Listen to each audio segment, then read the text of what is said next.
All right, welcome to the stream. Sorry, ATF.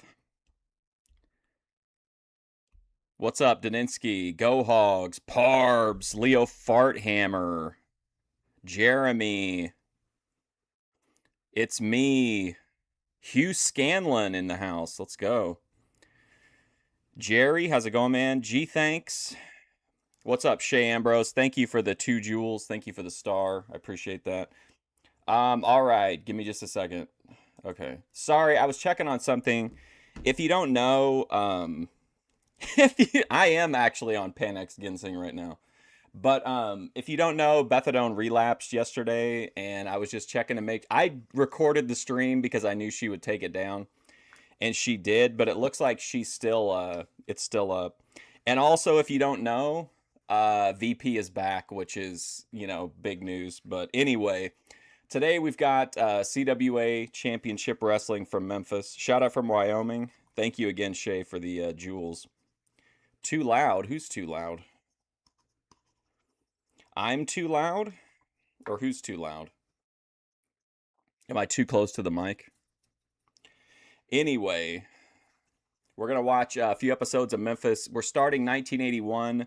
Unfortunately, I can't find the January 3rd episode, or honestly, I didn't really look for it. It's not in the playlist that I put together. But we're going to start at January 10th, 1981. And then I don't know what I'm going to do this afternoon, but something. And then I think I'm probably going to do a Dark Triad mega stream tomorrow of the Bethadone relapse, VP's return. I've put in a request to Grace. Relapsed with booze. I'm assuming it was with booze. I mean, it was a really interesting stream. It's why I didn't come back in the afternoon. I had to witness it for myself, but in any case, I will be here this afternoon for something, and I should be here tomorrow for like a mega stream.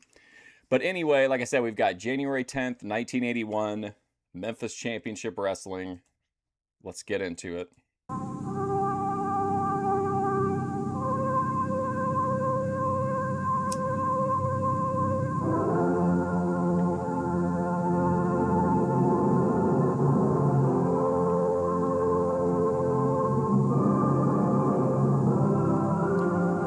Also, if anybody's interested in like the analytics behind the channel, the clearance stream is the most successful stream of the month. I know ATF would be glad to hear that.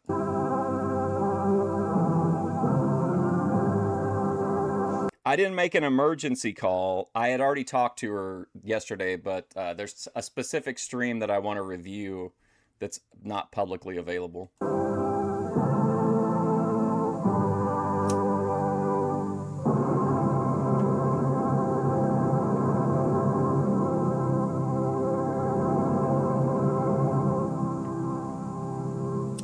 Yellow again, everybody. Lance Russell and Dave Brown right along ringside. Oh, kind of interesting too. Eric Bischoff. I saw James made a video about it. James here, but he said that he places the blame for ticket sales and wrestling being down on the fact that people are brokies. Like, that was his take. Like, people are brokies, and that's why wrestling is suffering. And we are ready. Championship Wrestling, and by golly, I'll tell you, love the looks of it, Davey, as we said earlier in the week. I tell you, 2 6-man tag team matches coming up today. We are going to have in here Handsome Jimmy Valiant, Tojo Yamamoto, and the Dream Machine. They'll be on one side of the ring. And also, we're going to have superstar Bill Dundee, Carl Fergie, Tommy Rich, much more coming up. Somebody say fire up. We had such a response, Dave, that on showing some of the old great matches of Jerry Lawler and that sort of thing, that I think everybody kind of likes to go down the nostalgia road. Today, we are reaching back in the file, and we have got some interesting stuff on the former world deadlift champion, Paul Ellering. We're going to be looking at all of that. Let's get it underway right now in Championship Wrestling, and we'll be back starting with that first match in just a moment. When is she going to... I have no idea. Honestly, I doubt anything will come of it.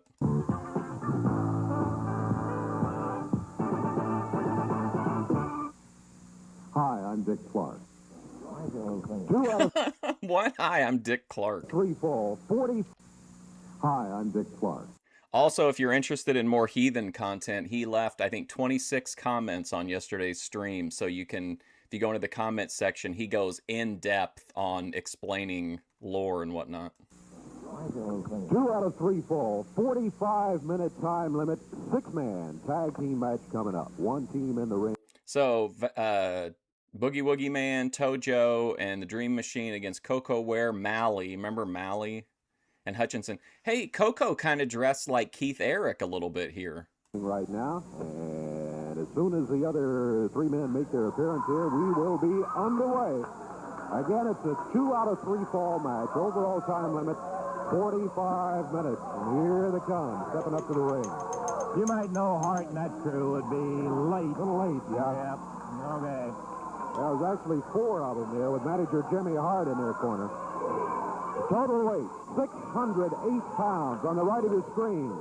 From Union City, Tennessee. Bischoff, to me, is a joke. He had one good thing, and it was stolen from Japan, which there's nothing wrong with stealing ideas, but he was a shit booker. If you look at outside of the very early run of the NWO, nothing else he did was any good. I guess you could say Goldberg. I don't know how much he had to do with that, but that's 2 ideas. I mean, they're like pretty big ideas, but still, like, that's all he ever did. Who knows how much of those were his idea? I don't think of him as being even a moderate mind in wrestling. He's just a business guy who lucked into it, and then whenever he got power, he immediately sent the company down the drain. Koko Ware from Memphis, Tennessee, Tom Maley, and from Memphis, Tennessee, also Pat Hutchinson. That's true. I saw Jimmy, a video of him somewhere not too long ago. And going against them, those guys you're looking at right there, total weight 717 pounds.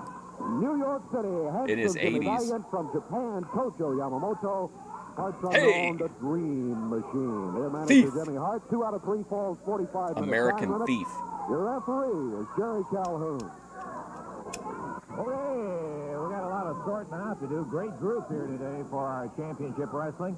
And 2 out of 3 fall, 45 minutes. Jimmy is ready. He's sitting on ready to do it. Well done. Here we go. I mean, look at TNA. I mean, he's got nothing. If you listen to his podcast, it's him basically saying that, like, he has every great idea. You know, this is the guy who tried to do, like, the, Star Wars Velcro tag. He acted like he invented, like, everything he does, he acts like he's the innovator of it or something. He's the worst. I've gotten into it with him quite a bit on his podcast. Oh, Koko and Handsome Jimmy. Koko Ware. Oh, cautious there. That's a good move. Be cautious. Facing a handsome one. The Big Apple. Minute Ice.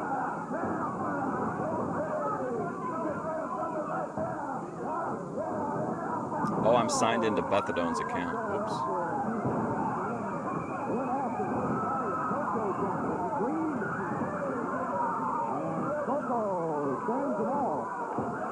Tojo, Dream Machine, back out on the apron. There's Jimmy Valiant in there again. Valiant says, oh, wait a minute, we're not ready yet. Leg drop by Jimmy. And a choke. Koko slammed into the Dream Machine's knee. Dream Machine, right hand after the tag. I think Bischoff's a perfect example. We were talking the other day, the idea that if you have unlimited funds, unlimited access to talent, that can actually be a detriment if you don't really know what you're doing, because you're not forced to make any compromises. You're not forced to think creatively, or you just think like, oh, Hulk Hogan, Scott Steiner, that's going to make millions of dollars, when of course it didn't in TNA. But, like, I think that's a perfect example. He came into a situation where he pretty much had a bottomless well of money twice, right? He did it in WCW too. And he just threw money at problems, and eventually that's not enough to, it's not I mean, his entire defining characteristic of his life is that he slightly got better ratings than Vince McMahon for 83 weeks. That's it. That's his entire legacy. Puts Koko in the rope, whips him across the way. Fuck Bischoff. Upper part of the arm, Koko down on the mat. I hate Dream Eric Machine Bischoff. goes to the rope. Drops down in the upper part of the leg. Tag made, and here comes Tojo Yamamoto. Famous for the chop. That's what he starts with right there. He hit him with that chop. He didn't create shit. Goes with another. Tojo makes the tag on the Dream Machine. Dream Machine. Boot to the midsection. Point of the toe, too, maybe. Yeah, I mean, as a businessman, I have to give him credit. He fleeced a bunch of people out of a bunch of money. He got all of his deadweight friends paid, Sonny Ono and all, Jason Hervey, all these people. So, like, from a business perspective, yeah, but that is classic business. You come into an established business, do everything you can to extract as much money and resources for yourself and your friends, and then leave a smoking husk for someone else to deal with.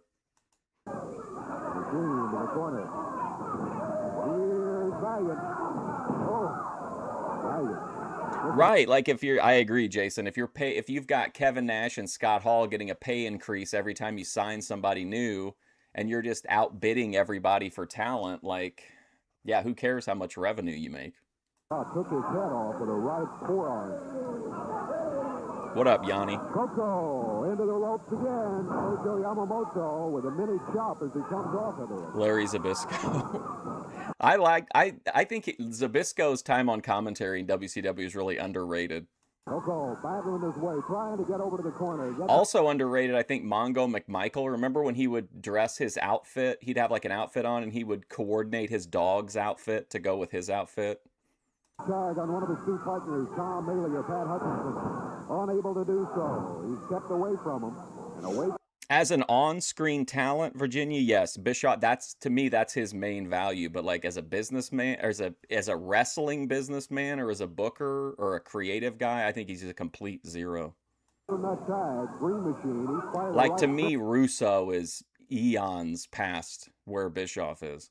to the top of the fourth. Tag Jimmy Valiant.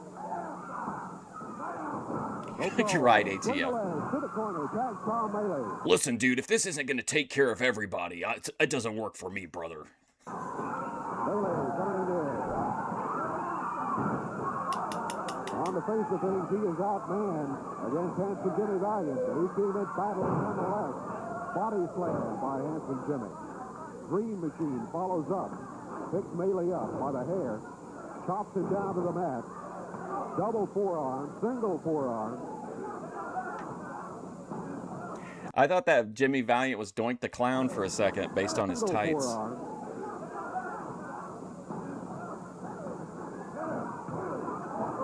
Big broad arm across the back. The Dream Machine. Tag Jimmy Valiant.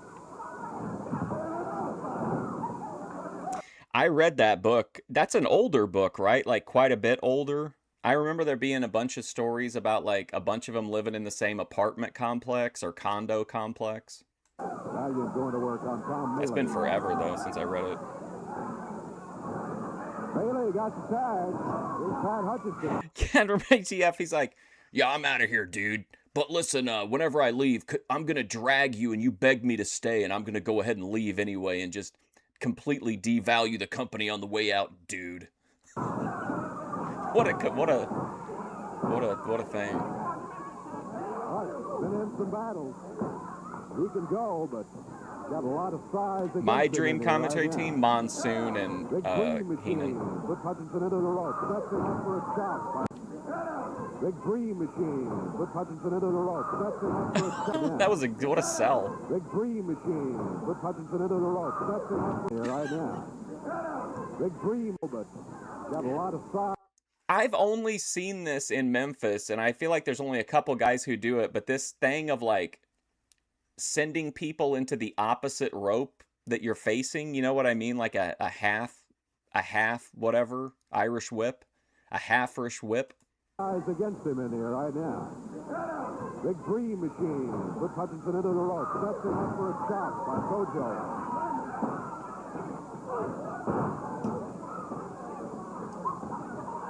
Vern Lundquist. Body slam. Picked him up with a hair. Tag Jimmy Valiant.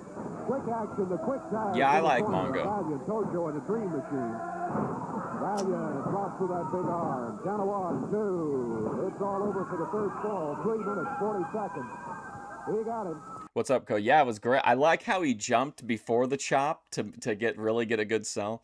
You saw this. Did you see she took down the stream, Cody Turbo? I've got it archived, but it's also in her privated streams. I checked her. I signed into her account today to look. Jimmy Valiant got the pin on Pat Hutchinson. And the first fall victory. The handsome Jimmy Valiant Tojo Yamamoto. Oh my God, I love that Shawn Michaels match. My favorite's when he takes the big boot and he falls down and gets up and then runs around and then like pirouettes and plants down. Toto and the Dream Machine. Spirited, but by golly, it was not unexpected. As ridiculous as it is, I still think that's actually a really good match. Like I could watch it over and over again. First ball going to the very powerful team of Valiant, Yamamoto, and the Dream Machine. We talked a little bit earlier. I think they needed to keep the roster low. Even bringing in like DiBiase, don't bring anybody in that's not like an absolute top guy. Keep the numbers low and then just realize that it's going to end and just figure out how to end it in the best possible way. You know what I mean? Like dragging this shit out forever. Like, can you imagine if DX was still going and it had like, you know, Austin Theory and Otis or something in it? About the action that took place in the past, and one of the guys that I think is an impressive kind of a guy, and the very fact that he held, okay, Jimmy, the fact that he held a world deadlift record. Vincent was a muscle man. Didn't Vincent come in too, like right at the beginning? I still remember when DiBiase came down for the first time. If you go back and watch the Nitro, it fucking cracks me up every time. Tony Schiavone or somebody on commentary is like, "Oh my God, get your friends on the phone. Give them a call. Let them know Ted DiBiase's here tonight." Like, can you imagine calling your friend and saying that? Paul Ellering, who was one of Jimmy Hart's great prizes. As a matter of fact, you remember when Jerry the King Lawler broke his leg and Hart dismissed it, said, "Hey, you shoot horses when they have broken legs, don't you?" And he crowned a new king. Were you in there, Cody, when I told her that I knew, like, pretty quick into the karaoke segment, I told her that this was definitely going to end up becoming a Bethadone archive stream, and she's like, "Well, you better be nice to me or I'm going to take your keys away." At that time, let's take a look at Paul Ellering during those ceremonies. Let me tell you about somebody else, Paul Ellering, the world's strongest man. The world's strongest. Who's this guy? Bo Derek is a 10, right? He is the man. Oh, Ellering's partner? But he's a 15. He's the man with the most beautiful body in the world. And he also, to go along with that, the man also holds the world record in the power lift, 925 pounds. But last but not least, man, in my stable, handsome Jimmy Valiant, baby. The Southern Heavyweight Champion. Handsome Jimmy. Yeah, the man who's the greatest attraction in the world. He is the Yeah, like, it's not a knock on DiBiase. He's a great worker. But the idea that at that point in WCW that he would be such big news that you would fucking call I wouldn't call a friend if Lou Thez came back from the dead and appeared on Raw. Like, I still wouldn't call a friend. Like, hey, Ted DiBiase's on there. Who? Oh, the rich guy from 5 years ago? But great worker. I still love the sell he does, where he, like, rolls up onto the top of his head. I always thought that was really cool. World, and I'm the manager of the greatest attraction in the world. Okay, Jimmy, we've heard all about your stable in there. I never did get the answer to the question that I was asking you a little bit ago. You told us all about your stable of the Iranian assassin. And you think I should wear an Arab head attire? Kim, the psycho, crazy, schizo Kim, did tell me that I had a, what did she say, an Islamic spirit or something like that? Paul Ellering and handsome yeah. Jimmy Valiant. But wait, one more thing. But the big news, baby, the big news right here is today, one of my 3 stallions, baby, is going to come the new king of professional wrestling. The new king of professional wrestling, baby. It's either going to be the Iranian assassin, Paul Ellering, or last but not least, handsome Jimmy Valiant, baby. This is awesome. Very timely. Very good synchronicity here. The Iranian assassin. And I'm going to show you what They need to have whoever he's feuding with come out and be like, if anything happens to me, it's left for take the whole place out. Send him back to the Stone Age. this guy's going to do right now. We have eliminated the Iranian assassin's abilities to come after the CWA. They have no Navy, no Air Force. And then the next week, we're facing a severe threat from the Iranian assassin. Yeah, boy, you can dress so Eddie up, but it still don't help him out, does it, Lance, huh? Didn't I tell you something special was going to happen today, didn't I?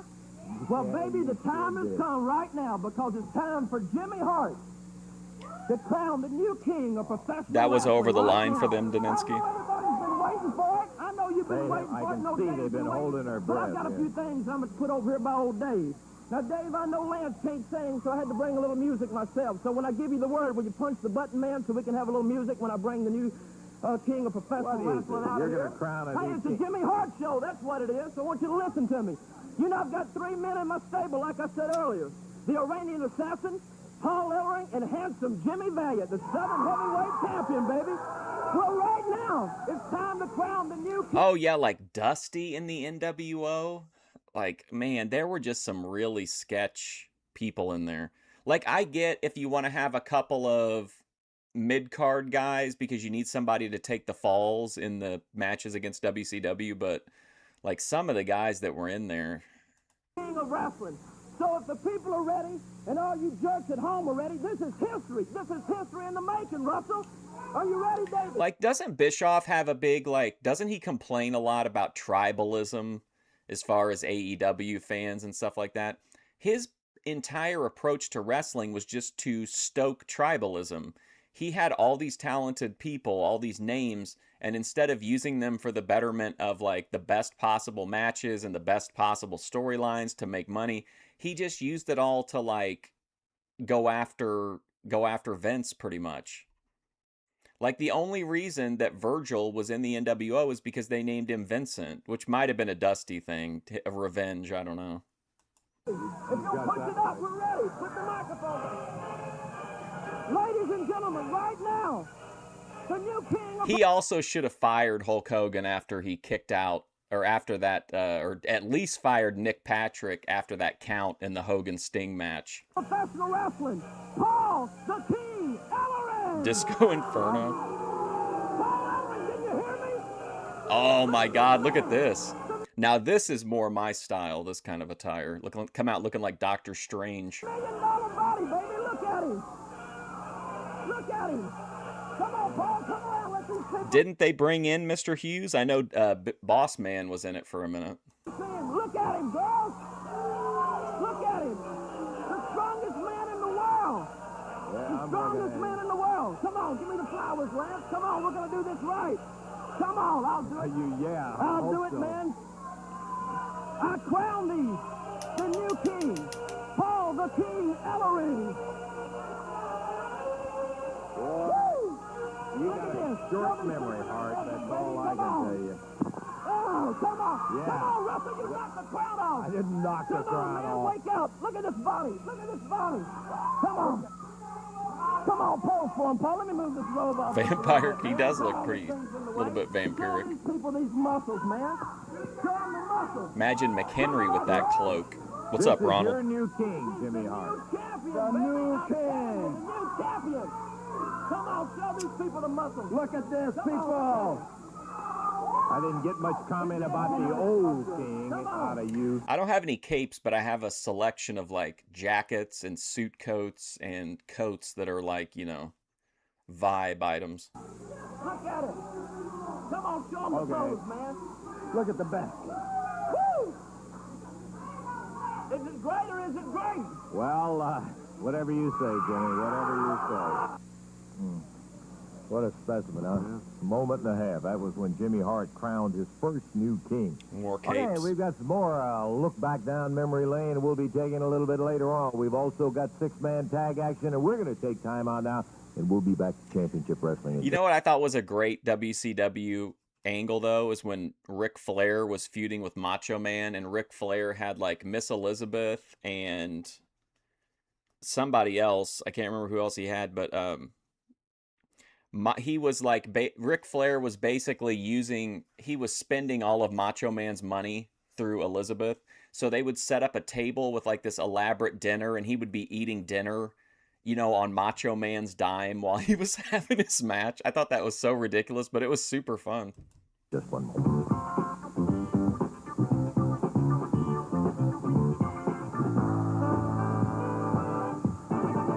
Oh, it was a woman.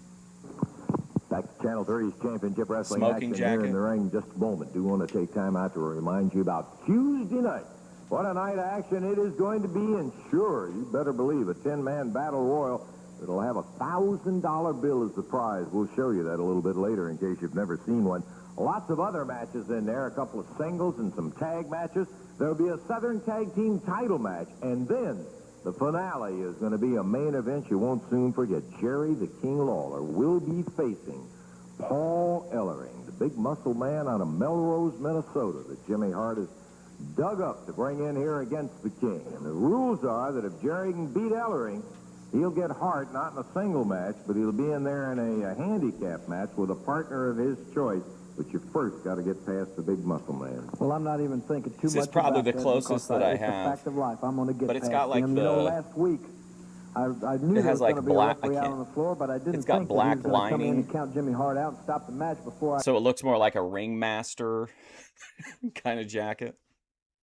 got to completely do him in. Well, what I did to him last week was fine, but it was just a What's little up, Scott? sample, What's Hart, up, KP? of what I got in store for you this week. You know, he told the promoters, no way is he going to get back in the ring again with me by himself. Well, this is just as good, Hart, because I thought I proved it to you last week. You went out and you got this dream machine. You said he's the greatest thing since sliced bread and that he was going to be the one that done me in. Well, he turned out to be a one-night wonder for you. He didn't get the Ooh, a job done. one-night wonder. Well, Hart, now you've gone and got Paul Ellering, the man who for 6 months around here, I wasn't even warm in a hospital bed, and I saw you out there on TV putting my crown on his head, calling him the king. Well, let me tell you something, Ellering. For 5.5 or 6 months, all you heard around here was wait till the king gets back. Well, the king is back, and I'm going to prove it to you, Ellering. I'm going to beat you like a dog that you are, and then Hart you, and I don't care if you get King Kong and Godzilla, bring them out there in the ring because I've got a purple one that's likely like more Barnabas vibe. I'm going to beat their brains out, and then I'm going to get to you, Hart, more than 5 minutes this week. Well, you'll have the opportunity to see that mate. I prefer like fall and winter where you can wear like a jacket or a coat. I feel like it's a real, kind of you can really showpiece a jacket. But for sure, see it.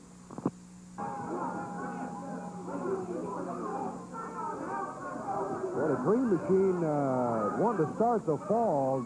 Handsome Jimmy's got to start it. He's the one that got the pin in the first fall. Dream's been out there pacing around, pushing everybody back, but Jimmy is having to start it. Second ball action started underway. First ball, as expected, went to Valiant. Dream Machine and Tojo Yamamoto. Now Jimmy is Lived to be 91. There's a really good. If you look at my old streams, there's one called Watching the Jerry Lawler Show. I think we only did one. We've watched the show other times, but I think we only had one dedicated show.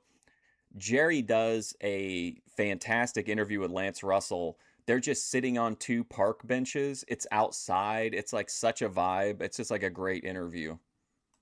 Tag on Yamamoto. Casey just joined us. What's up, JC? Tag, 2 out of 3 I think balls. about that interview all the time. Heavily favored team of the Dream, Tojo and Handsome Jimmy going against Tom Bailey, Pat Hutchinson, 2 young and experienced wrestlers. And the third man on that side is Koko Ware. And Jimmy covers. He won't go for the 3 count, though. First ball went 340. We're about a minute. But like, in case I don't know if I made it clear, but like Lawler interviews Russell, not vice versa, which is what makes it so, Into this one. Keno. Baggett using that hair liberally there. Putting up Hutchinson. Man, that jarred the table all the way over here. Tojo, another chop on Pat Hutchinson.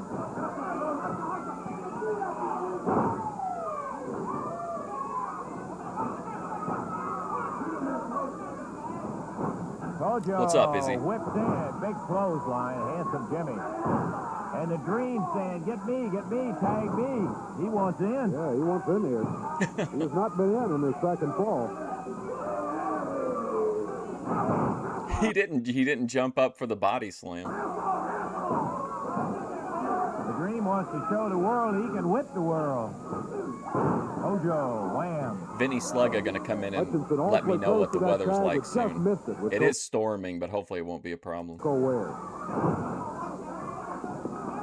Green still hasn't been in there. Again a tag on Handsome Jimmy.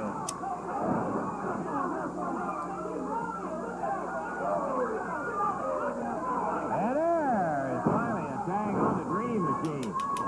Hutchinson back to the corner. Here comes Koko. What's my preferred smoking method? I tip in a situation like this, I would say like the one hitter because it's easier for me to. I like the ritual of doing it, and I like being able to like completely dial in where I want to be at. But like if I was just like if I were watching this like in the living room or something, I would probably like smoke bowls with like some live sand or maybe some diamonds and sauce on top of it. I don't mind pre-rolls either, but like I said before, like a million times, I would waste them on here because I'd get distracted or I'd start yapping and I'd end up wasting it.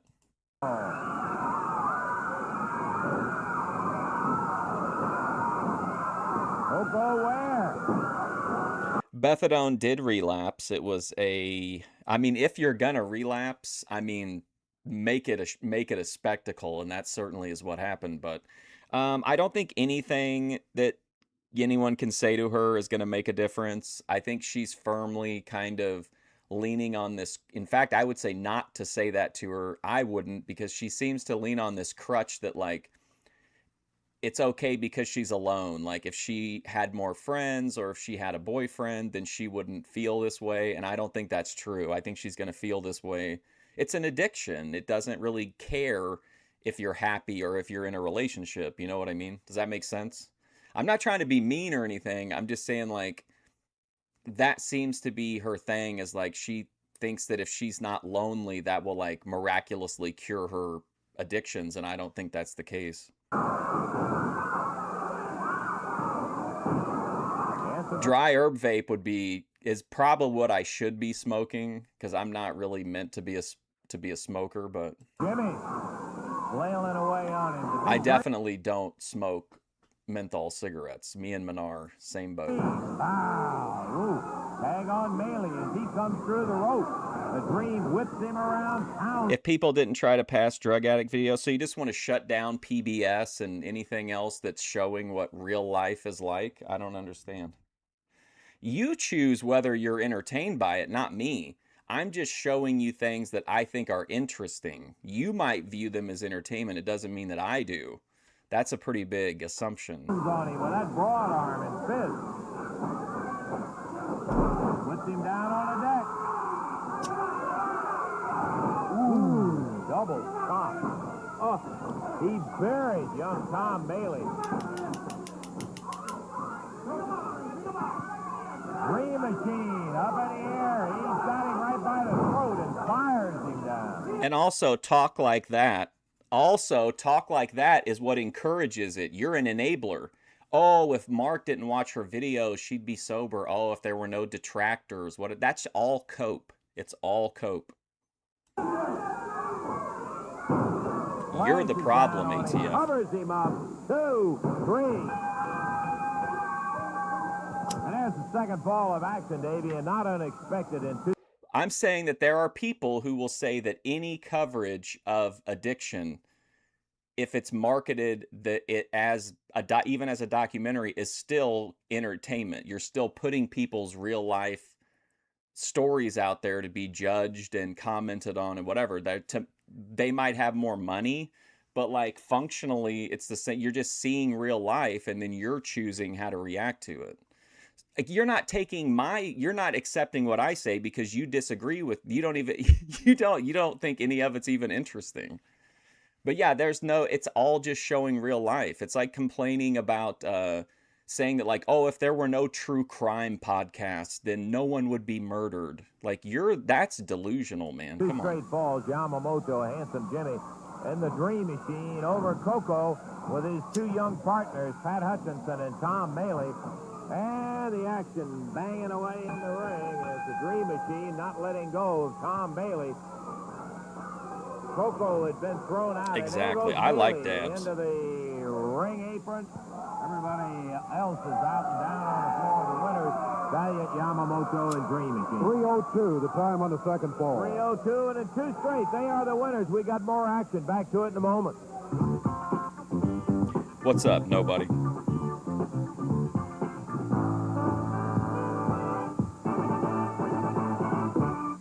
From parts unknown. Six-man tag team match coming up a little bit later on today. Right now, I got a single match. It'll be a one-fall 15-minute time limit match. And introducing, first of all, from Memphis, Tennessee, at 197 pounds, David Price. He's on the right of your screen. Going against him from Jonesboro. Oh, where's Daninsky at? We got another one of these. David Price is the favored guy, but I mean, this seems like another, like... Arkansas, 222 pounds, David Oswald. One fall, 15-minute time limit. Your referee, Jerry Calhoun. Jackets coming off. David Price, David Oswald, referee Jerry Calhoun. We are ready. Bell time. Here we go. It's a match, a couple of guys that don't have a lot of victories to their credit, either one of them. And I don't know, to be honest, I don't remember which episode it's on. I mean, I could probably get it ready in time for next week's show for sure. But I'd have to look up my old stream and then see what the date, see if I mentioned the date of the show and then look up the show. But I can show it probably next week. I guess maybe I'm going to be super busy this weekend between the Relapse and VP coming back. the slight favorite in the Craig Fingerling is, he wants maximum VP coverage for her big return. match. As far as experience goes, would have to be David Oswald. He's been wrestling a little bit longer. Yeah, this seems like which makes sense, right? Because we had a like 2 out of 3 falls match, but this definitely seems like a standby match. This is CWA Wrestling out of Memphis, January 10th, 1981. Right. But both of them relatively young wrestlers. Oswald known for taking the shortcut from time to time. Nice wrestling move there, Davey. He went behind David Price, took him off his feet and down, and Price battling back, trying to front face lock him. Battle of the Daves, and then we get Dave's channel in the chat, Dave Triple Threat. In there and bring him out of the corner, but Oswald flips him. The referee says, let's break, and break they do. Get him away from the rope. David Price, David Oswald. Price round behind. Nice takedown. He lifted Oswald straight up in the air, got him off his feet. Trying to Is she back asleep again? She woke up for a minute. The stream last night was fantastic. She did actual IRL, went out to some clubs and out on the street. It was a good stream. get in position for a cover. Oswald with a foot over the bottom rope. Referee Jerry Calhoun calls for it, gets the break. 1 minute into the action.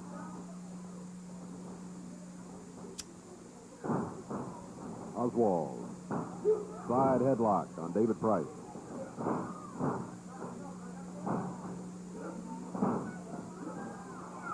Now goes with a face lock. Look out. Dream Machine jumps in here.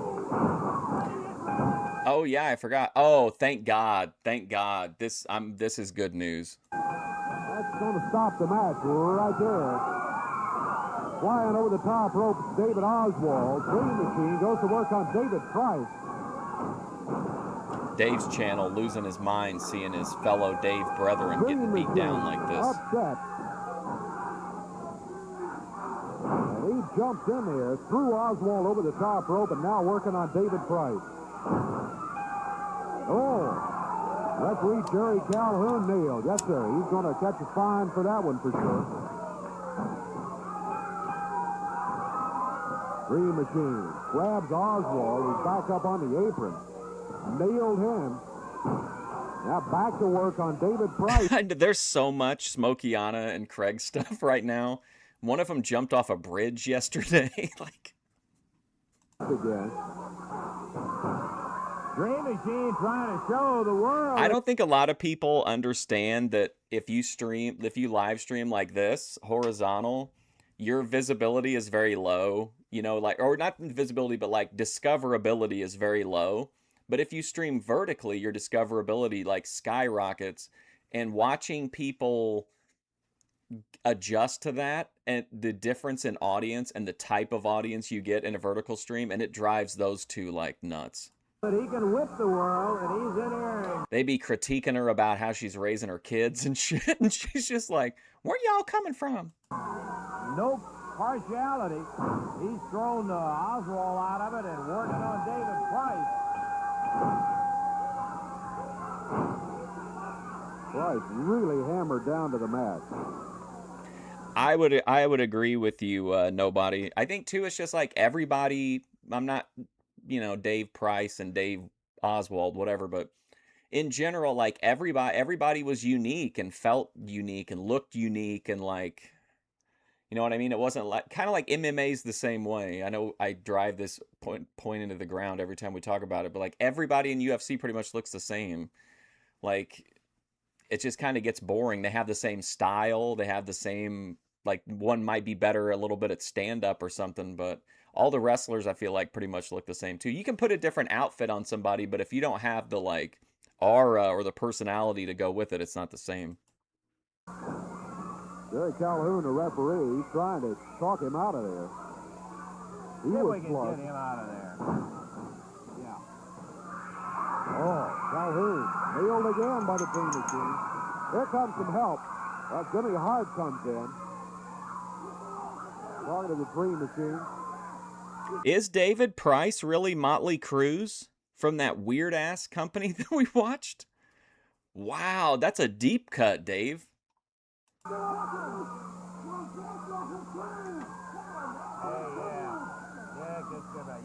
That's why I like JCW. Like, if there is a difference in there, you can say whatever about the in-ring work, or if you think the interviews suck or whatever, but at least they have like characters and everybody's different. Everybody works different.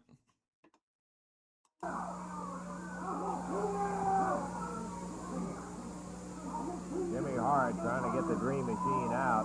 Tommy Rich, Dundee, Tom Bailey, all were in to break it up. And Didn't we watch all of IPW? Koko Ware to break it up and get the Dream Machine out of the ring. They did that in a hurry. He may have been out of place, but he wasn't no fool. Well, maybe if people like you didn't treat Grace Thorpe's struggle like it's, a comedy, maybe she could get the help that she needs, ATF. But people like you who exploit her and treat her like this is the reason she's struggling in life. That's why she has to keep returning to Ben. He's nicer to her than you are. Oh, that's when he got out of there. Hart was trying to get him out of there. So that one will just be a stop match. Motley Crue was a solid gimmick. I must have been before IPW or after. Paul Ellering, the big he was fun though to watch. Holder of the world deadlift record a couple of years ago, as a matter of fact. And Ellering winning a match with Robert Gibson. It'll give you an idea just how strong this Ellering is. Because Gibson, as you well know, some kind of competitor himself. Let's take a look at it. There's no element to that. I've never had any kind of thing like that with Grace. I'm strictly a reporter. I'm here to document and, observe and report. He broke away, but he moved back in. That would be a fine point to determine. Caught Robert right in the midsection with that leg knee. Drags him out of the corner, slams him in the center. Get him in the center. Drags him out of the corner, slams him in So Robert Gibson, who's he wrestling? the center. Is that Ellering? Again, another slam from Paul Ellering.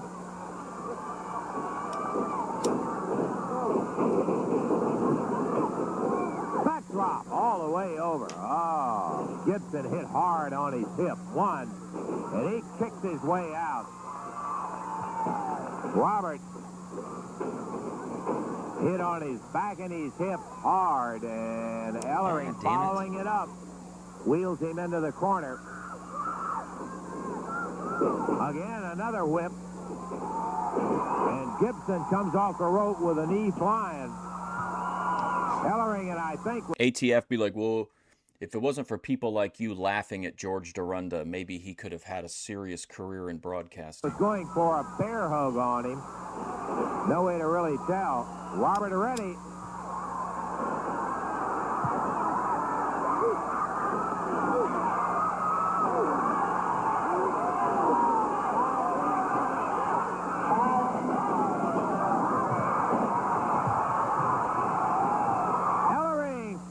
across the ring by Gibson. Standing side headlock. Ellering is loose over the top with a leapfrog. And they both go down. Gibson and Ellering. Robert had shaken Ellering up. Everyone that's blocked by ATF is cutting promos on him.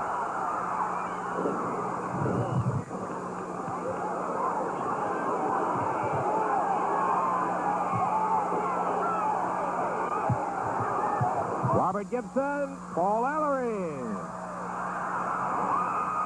Ellering up first. Here comes Rick Gibson out. And he's after Jimmy Hart. And it's going to be a disqualification, I'm afraid. Whoa, Hart nailed Rick Gibson with his cane. Jack.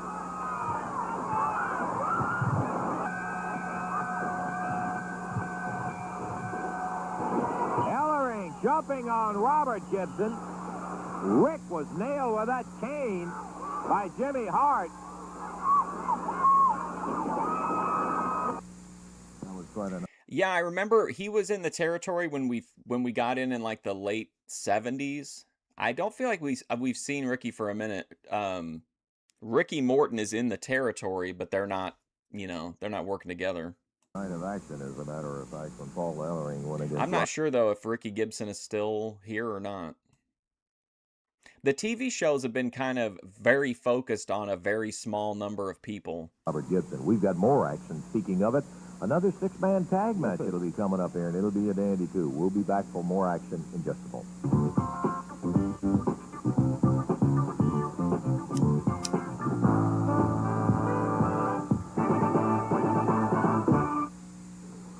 Boy, take a look at that one right there. You don't see too many of those around. As a matter of fact, this is the only second one in my life I've ever seen. $1,000 bill. And $1,000 bill. somebody out of the 10-man battle royal Tuesday night at the Louisville Gardens will walk out with that in his proud possession. You better believe it. That's only one of the bouts of the big seven that'll be there at Louisville. Additionally, a Southern Tag Team title match that'll be in action. And by golly, you will also have that match with Jerry the King Lawler and Paul Ellering in there. And the names of the 10-man battle royal: Ken Lucas, Rick Morton, Sonny King, Tony Charles, Hector Guerrero coming in there for it, the Dream Machine, the Angel, Gypsy Joe, Dr. Bill Irwin, and Skull Murphy, and they'll all be involved in it. Then Valiant and Yamamoto try to take the titles away from Dundee and Wildfire Tommy Rich, and then the Muscle Man, Paul Ellering, tries to show that he was the king, going against Jerry Lawler with other stipulations. You be there. Right now, Somebody say fired up. this one's going to go to the expiration of time. Team of the most falls to their credit. Okay, so we've got I forget, though, that expiration of time doesn't mean the end of the show. It just means, it doesn't always mean that. So we got half an hour left in this, or 25 minutes left for the expiration of time. When the time expires, will be the winners of the match. Total weight, 716 pounds on the left of the screen. From Portland, Oregon, the Angel. From Duluth, Minnesota, Dr. Bill Irwin. And from Italy, Okay. Wow, Carl Fergie really getting some high-profile matches here. Tony Russo going against him. Total Vince weight, Russo. Dr. Bill Irwin. And from Italy, Tony Russo. Hey, from Italy, Tony Russo, of course, from the old country. Total weight, 670 pounds. From Atlanta, Georgia, Carl Fergie. From Hendersonville, Tennessee, Tommy Wildfire Rich. And from Australia, the superstar, Bill Dundee. Six-man tag match to the expiration of time. Referee Jerry Calhoun. He gonna stomp him like the grapes. Calhoun, yeah, okay, now we're rid of the Angel jacket. Ready? Here we go. The Doctor and the superstar, Bill Dundee. Dundee starts against Dr. Bill Irwin, the guy from Duluth, Minnesota. Dundee puts him down to the mat, goes for a cover quickly. Gets a one count, and that's all he got. Dundee presses Irwin back down to the mat, over near the rope. And the Angel put his foot into the action. Dundee looks up and goes after him with both hands flying. Back to Irwin now, who's the legal man in the ring. Down to the mat he goes. Sits down hard as Dundee pops it. Oh, the Angel grabbing Dundee from outside. Gives Dr. Bill Irwin a chance to slug him a couple of times. Dundee off the rope, up high in the air to backdrop, puts him down to the mat. Irwin, known for the flying feet, and he stomped him right across the midsection. Heads for the corner, and here comes for the fly. The rope up high in the air. Does any, like, just his, like, the locomotion, right? Like, his movement in the ring. For some reason, I just keep thinking about Eugene. To slug him a couple of times. Dundee off the rope, up high in the air to backdrop, puts him down to the mat. Irwin, known for the flying feet, and he stomped him right across the midsection. Heads for the corner. Like this little run over to the corner to get the tag, I was like, that's, like, I immediately thought of Eugene. Feet, and he stomped him right across the midsection. Heads for the corner, and here comes the big Angel. Dundee works his way to the corner. Wildfire. Angel, Bill Irwin. He got an action figure. Wildfire, waits for the Angel. He got a Mattel figure of as the Goon. Smacks him into the rope. Good drop kick, puts him down to the mat. Rich follows with a smash. Angel breaks the cover before the count can get going. Carl Fergie steps in. Round behind the Angel, taps him on the shoulder. He's so bland here, Carl Fergie. Later, I think he's much more entertaining later on when he gets the King gimmick. And hello, Carl Fergie is into the action. Angel gets the tag, and here's Tony Russo. Hey, Tony Russo. Say little, he's short, but he's big. He'll go about 235. Carl Fergie reverses, whips him into the turnbuckle. Oh, wow. Oh, no. Carl Fergie reverses, whips him into the turnbuckle. Carl Fergie reverses, whips him into the turnbuckle. He's like, hey, I don't leave on my feet. That was really something, man. Carl Fergie reverses, whips him into the turnbuckle. Half drags him out of the ring. Throws him down enough that he can pick him up and body slam him. A cover, one. Down to one is all Fergie is able to get on Russo. Russo back on his feet. We're about a minute into the action. First fall goes to the expiration of time, remember. Might be one fall, might be 4 or 5. 4 or 5? Angel with a foot puts Fergie to the mat. Fergie up in the air, body slam by the big Angel. Count of 2. Dundee is there to rescue him at the 2 count. See, ATF, you're the one who's obsessed with him. Nobody's talking about him. We're talking about that terrible arm drag, and you're thinking about all the people you wish we were watching. We can't watch McHenry every day, buddy. Count I'm sorry. Of 2 and awful close. Dundee was able to break the cover. Dr. Bill Irwin in there now after a tag by the Angel. Irwin. A high stepper. It's Fergie. Into the old country. That forearm. Another good forearm. Over to the corner. Fergie gets the tag on Dundee. Oh, man.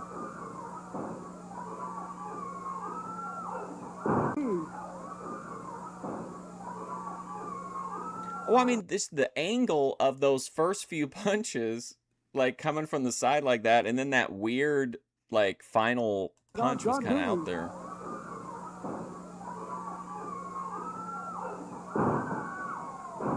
Dundee with a cover.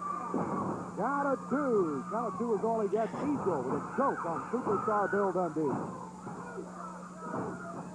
The doctor's the legal man in there. The Angel doing his damage from outside, and the big doc back puts the knee on the... Well, we watch Hee Haw, but there's just not the same level of interest in Hee Haw as there is in McHenry. I try to balance it, somewhat. I'm not against giving one of the less popular installments frequent time, but I mean, like, the people demand McHenry. The numbers don't lie. Trying to bring it up.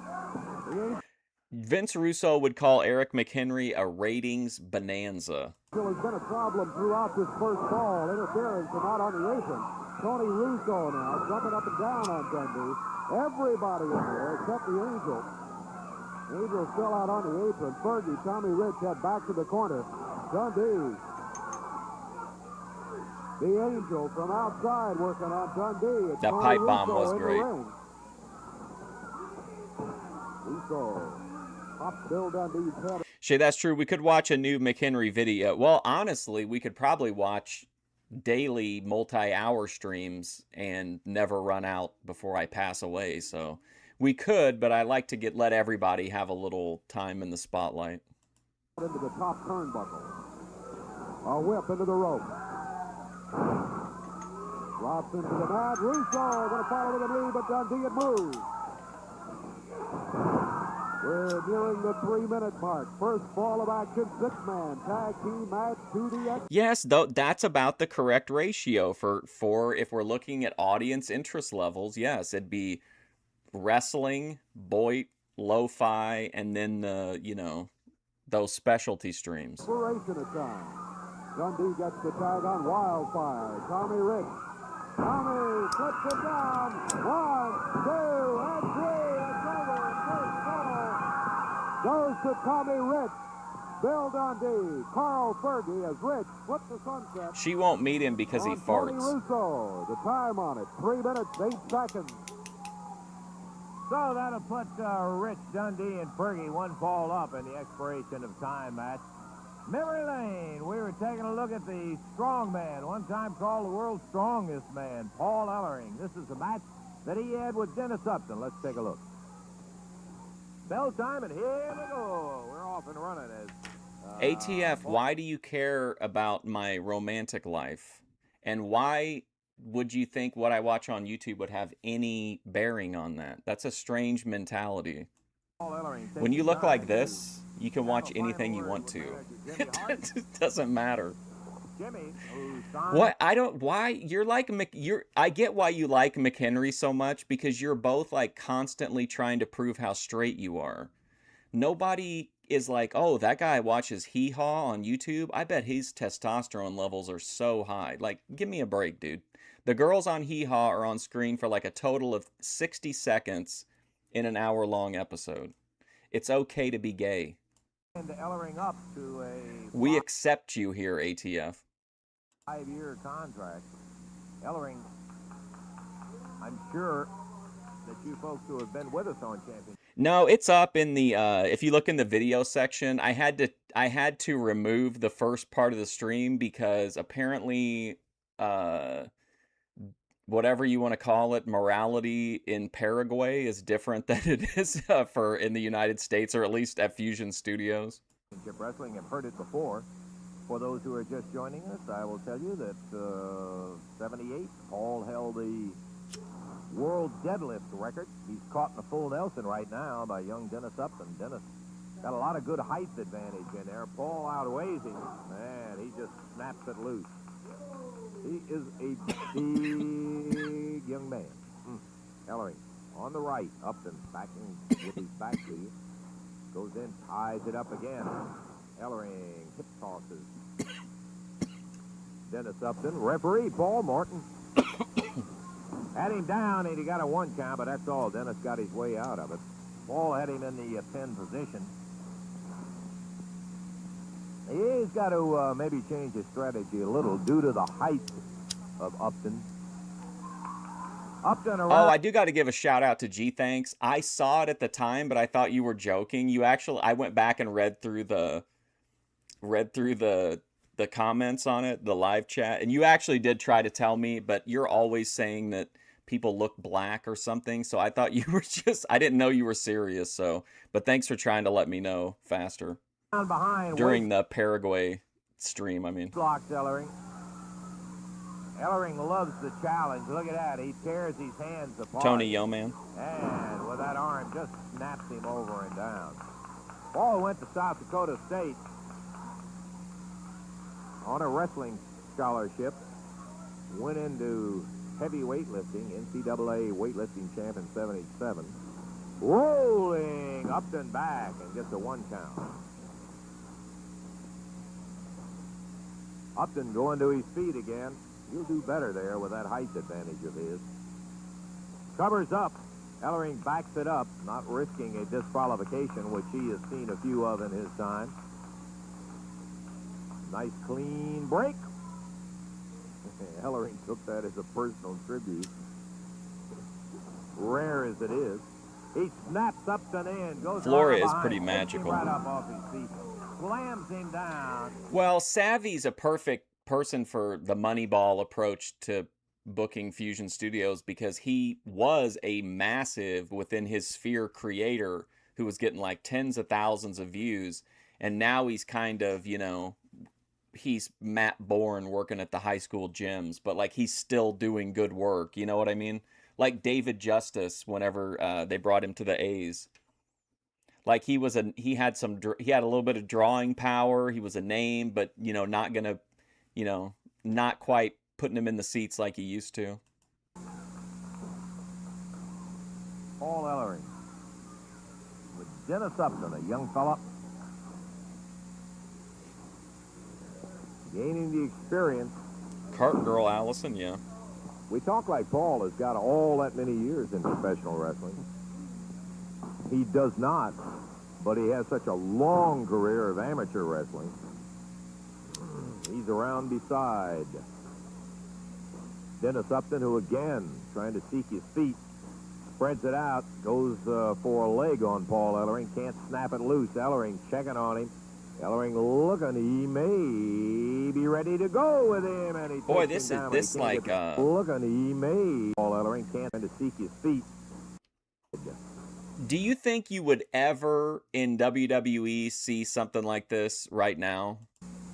Dennis Upton, who again, trying to seek his feet, spreads it out, goes for a leg on Paul Ellering, can't snap it loose. Ellering checking on him. What's he doing here? I thought he was trying to get him into like an octopus hold or something. Looking, he may be ready to go with him, and he takes him down, but he can't get the shoulders over as he is right by the ropes. And so, he was just trying to get him into like a sliding pen or something. That was really awkward looking then. I was thinking it was like really skilled, and then now seeing what he wanted to do with it, it was a complete botch. Paul, who possibly would have had him down, crabbed. Oh man, the cart trad is a real unit. Was right at the ropes, and it goes for naught. I like how she openly talks about the things that she does to manipulate guys, and the golfers watch her show because they love to be featured in clips, and they like to, amongst each other, they like to see who can get the most views on their clips. So like she's openly talking about how she manipulates them into having that attitude, but it's like they don't care. In terms of going for a pin. We're 3 minutes into the action. Like they seem so happy just to be like in physical proximity to her and interact with her. You know what I mean? 7 minutes to go. It's a 1 fall, 10-minute time limit out. A side scope. Yeah, I think that's what he was going for. Didn't really work out for him though.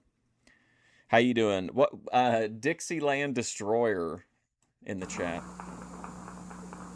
Back into the rope once again, and a forearm. You think they watch her muted? The referee saying, hey, watch him on the rope. I'm not talking about the forearm. Ellering picks him up, slams up and down. Once again, straight up in the air. Running power slam that time, and Ellering hooks around behind Dennis Upton. He rolls him into pin position. 2, 3, got it. Muscle man's got some good moves, I'll tell you. In fact, always good. Hold on, I gotta adjust something here.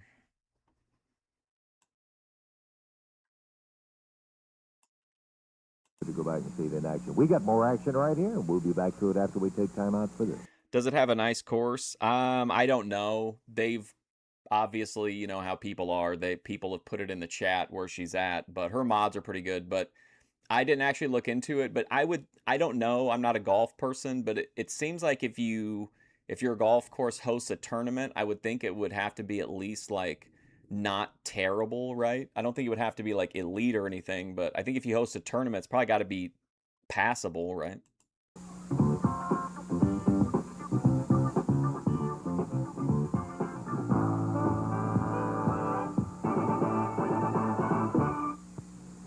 In a 6-man tag, the Rich Dundee Fergie team, 1 fall up, bell time. Here we go. I try not to find out any additional information about any of the people, but I did fall into the trap with Flora.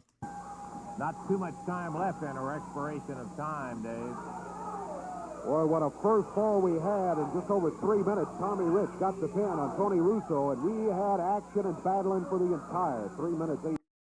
Wait, so they did a fall and then they had a different match and now we're back for the second fall? That's kind of interesting. What do you think about that? About taking a, I think we've talked about this before, but it's just an interesting thing to me. Like, what do you think about him taking a break and doing an interview between, like, between falls, or like that, having a quick match? 8 seconds for that first one.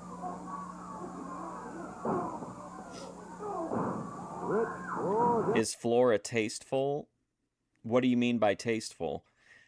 I mean, I don't find her showing her box to be distasteful. I mean, if you're asking if she's like holding it open and like making a, you know, anime face, no. She makes the same face she does in the videos. But as far as is it tasteful, I mean, that's pretty subjective. I mean, you can I mean, it's all there, if that's what you mean. Dr. Bill Ellering. Rick flips his way over to the corner, gets the tag. And here is Carl Fergie. I kind of like it. I feel like it gives you that chance to, like, especially if it's like all name guys. Like, that was a pretty stacked thing, except for Tony Russo. But like that kind of like gives it like a bit like more of a sporting feel. Like, oh, they're gonna go back and take a 5-minute breather and whatever. Like, I like that idea. Fergie, flipping, Irwin into the row, back shot. Carl going for the cover. The big. It's not like she just doesn't have any clothes on. It's not particularly provocative in any other way besides the fact that it's more artistic than it is sleazy, if that helps. Angel is there. He planted a foot on Carl Fergie. She's not making faces or spreading cheeks or anything like that. Well, I don't know. I only saw the free, so I don't know what lies beyond the paywall. Stop it before a count to get going. Dundee. You've got 2 minutes left in the time limit. About 2 minutes. Dundee. Somebody say, "Oh, wildfire!" Working on Irwin. Fergie against the Angel. Rich against Russo. All 6 of them in the ring. What up, AJ? Calhoun trying to sort them out. Figure out who's supposed to be there and convince the other 4 to get back out on the apron. Well, it's almost like 3 single matches going in here at the same time.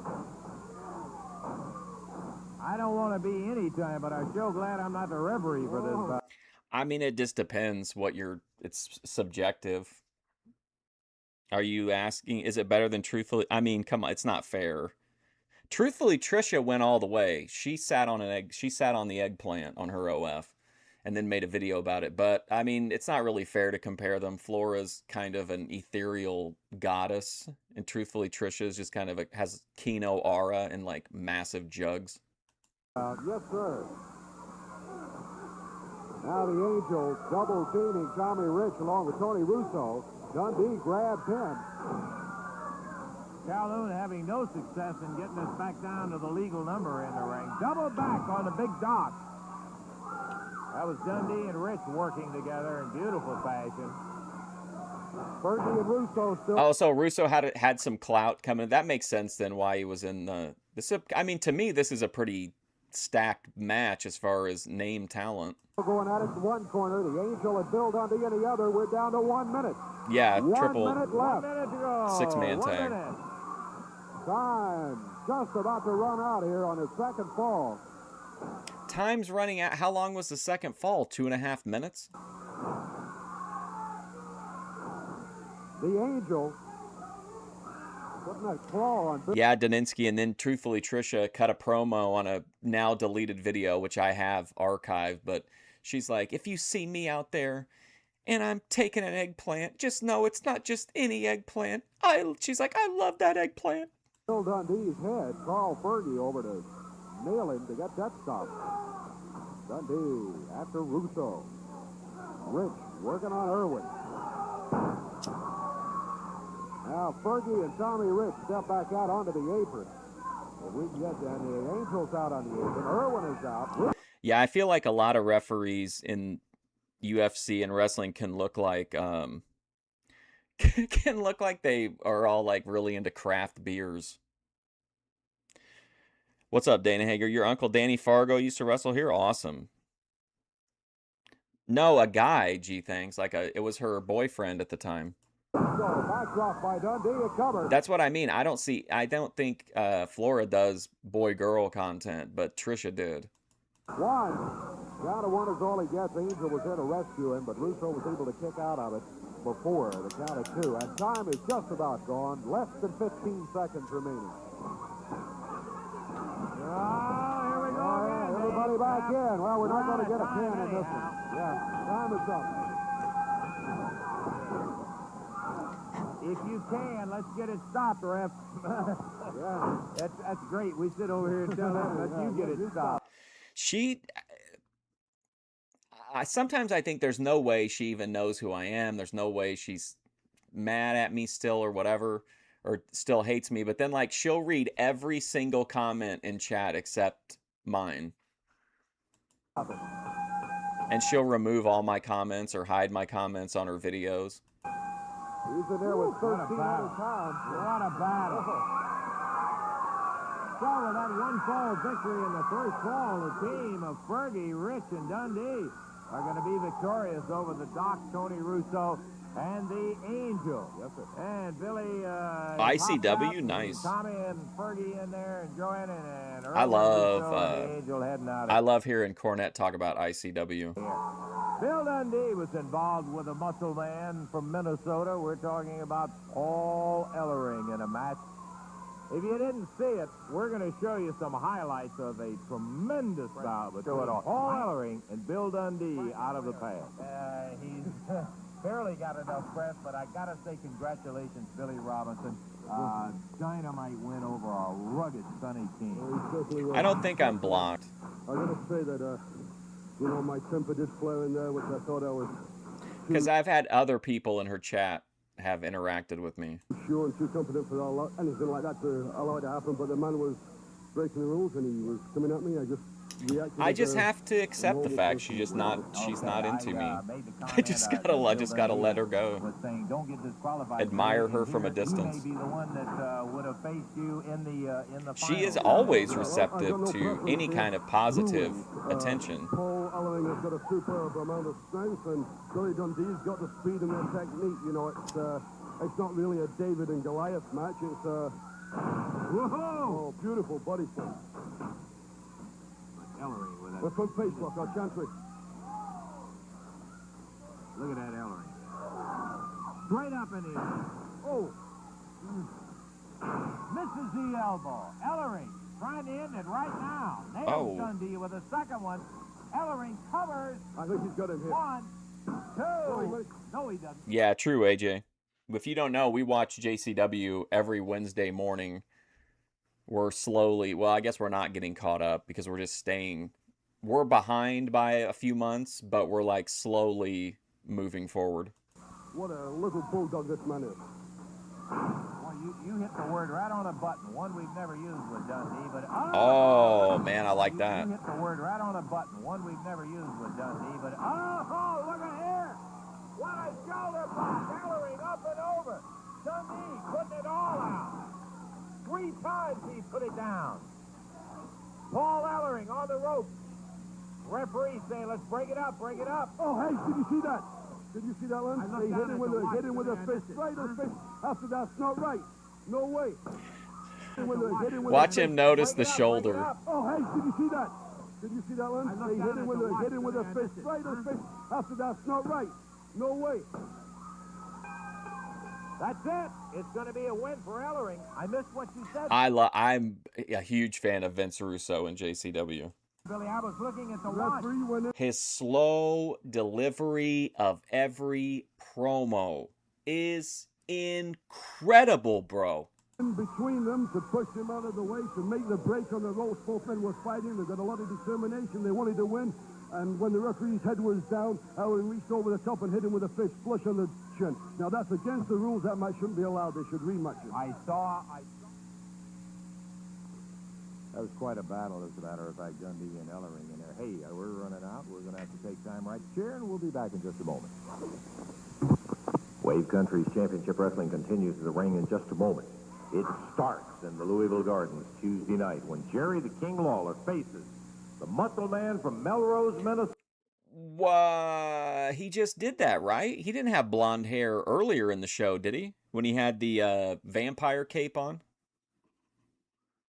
So to Paul Ellering.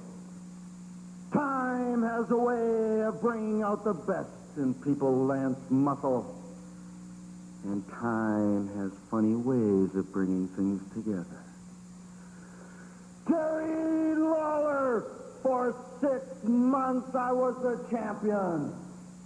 And for 6 months, every night that I got into the ring, the people said, wait till Jerry the King Lawler comes back. Wait till Jerry Lawler comes back.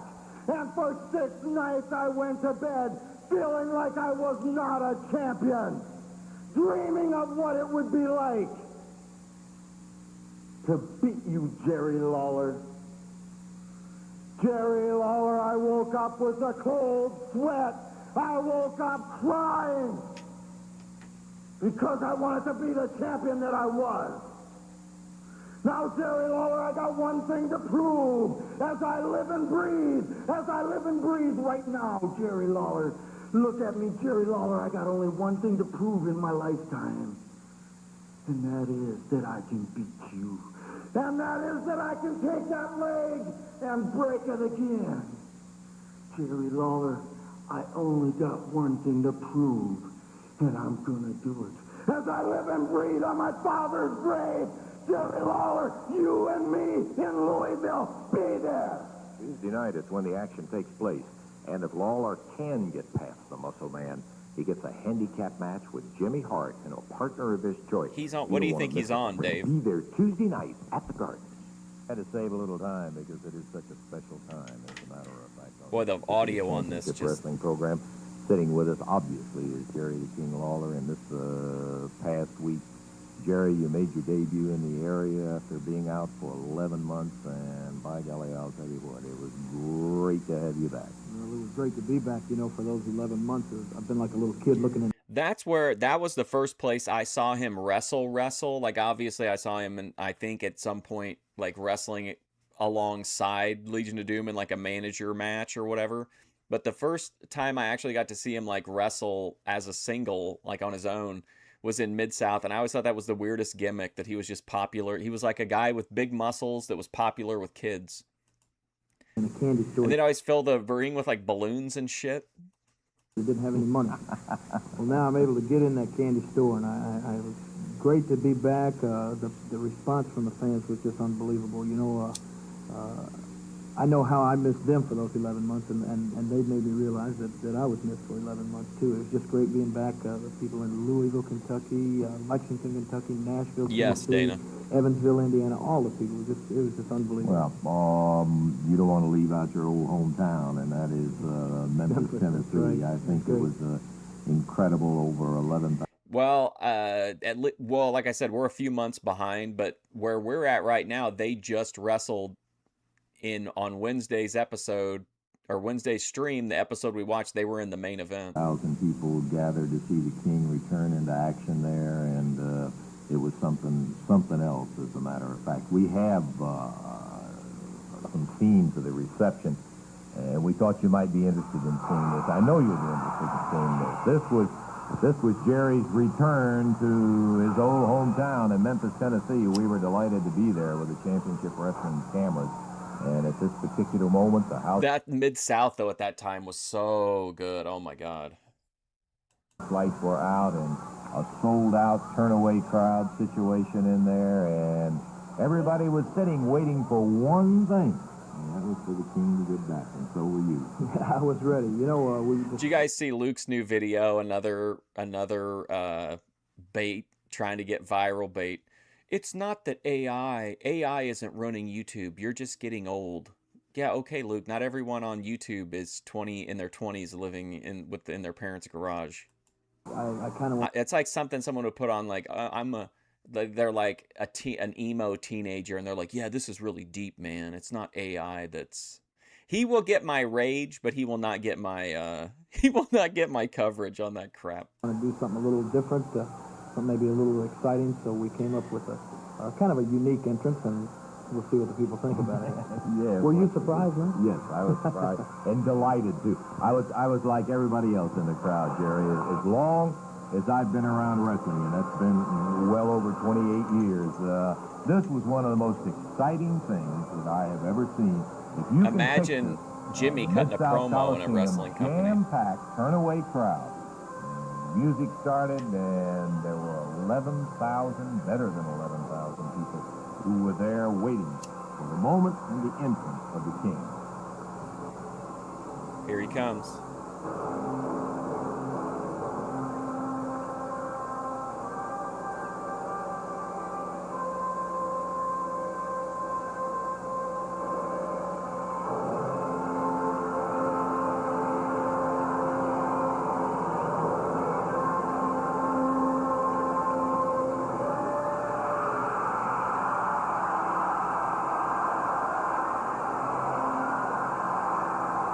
Wow, Lawler's like, I'm going to come right out. First thing I'm going to do, Roman salute.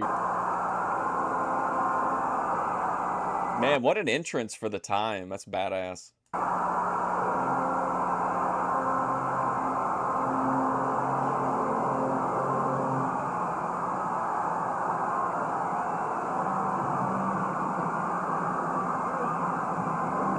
Jimmy is staunchly anti-drug, and he's severely anti-alcohol.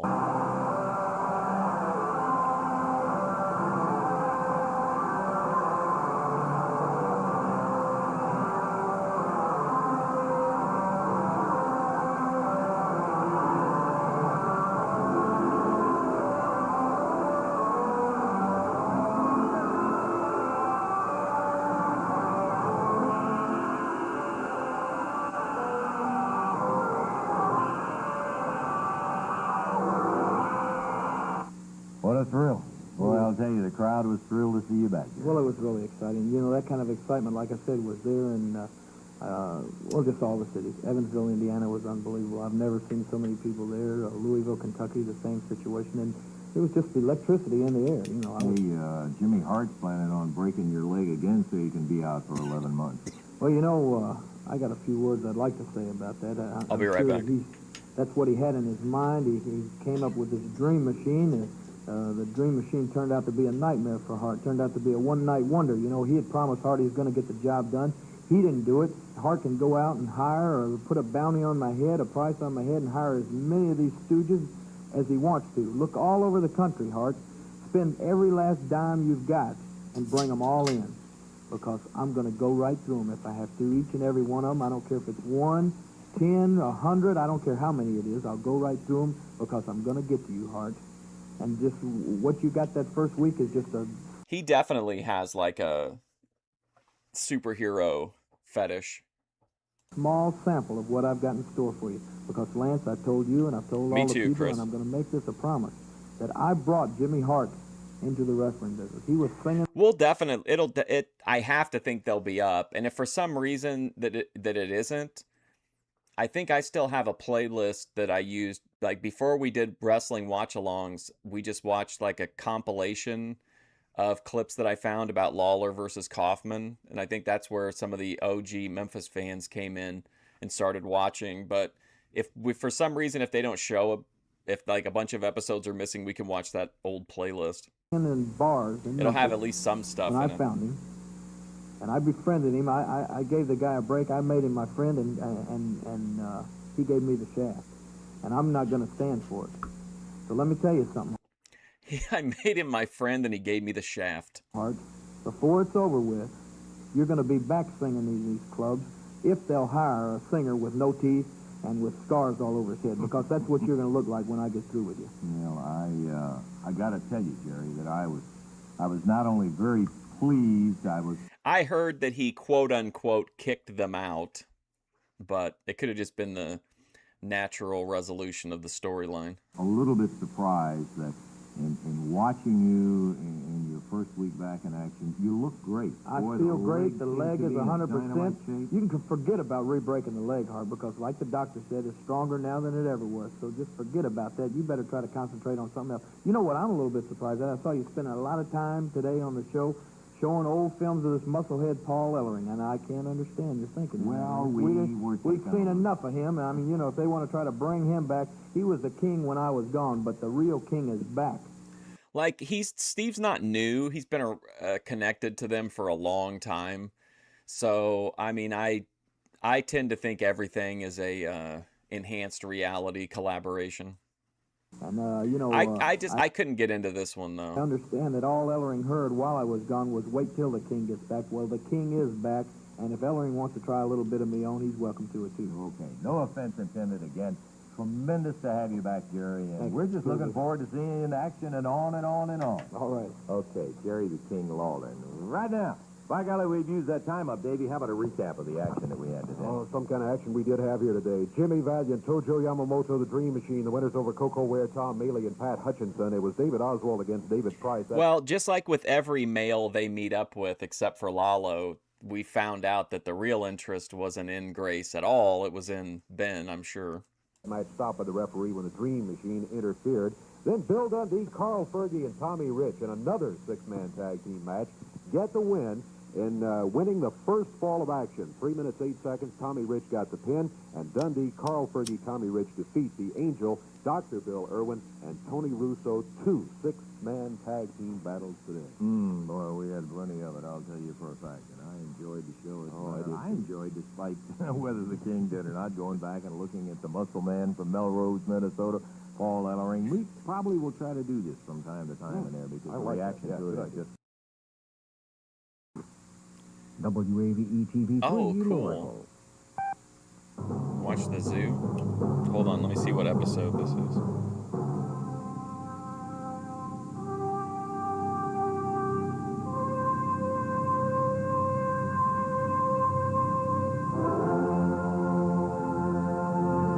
Okay, this is January 17th, 1981. So this is the next episode after the one we just watched. And it looks like the next one, which we're going to watch as well, is also continues on in sequence. So today we'll be watching January 10th through the 24th.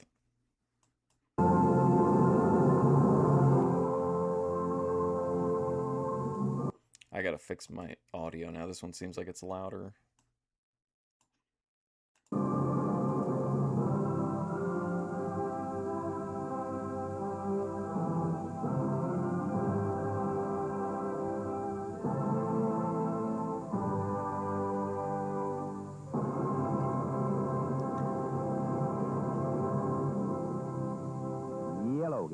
But wouldn't you agree that it kind of is for a lot of people all about Ben? A lot of the collab people want to meet up with him are more interested in like being around him and talking to him, even if they're supposed Grace simps. And then like I can know when I post Ben content, it gets way more views than anything else in the Thorposphere.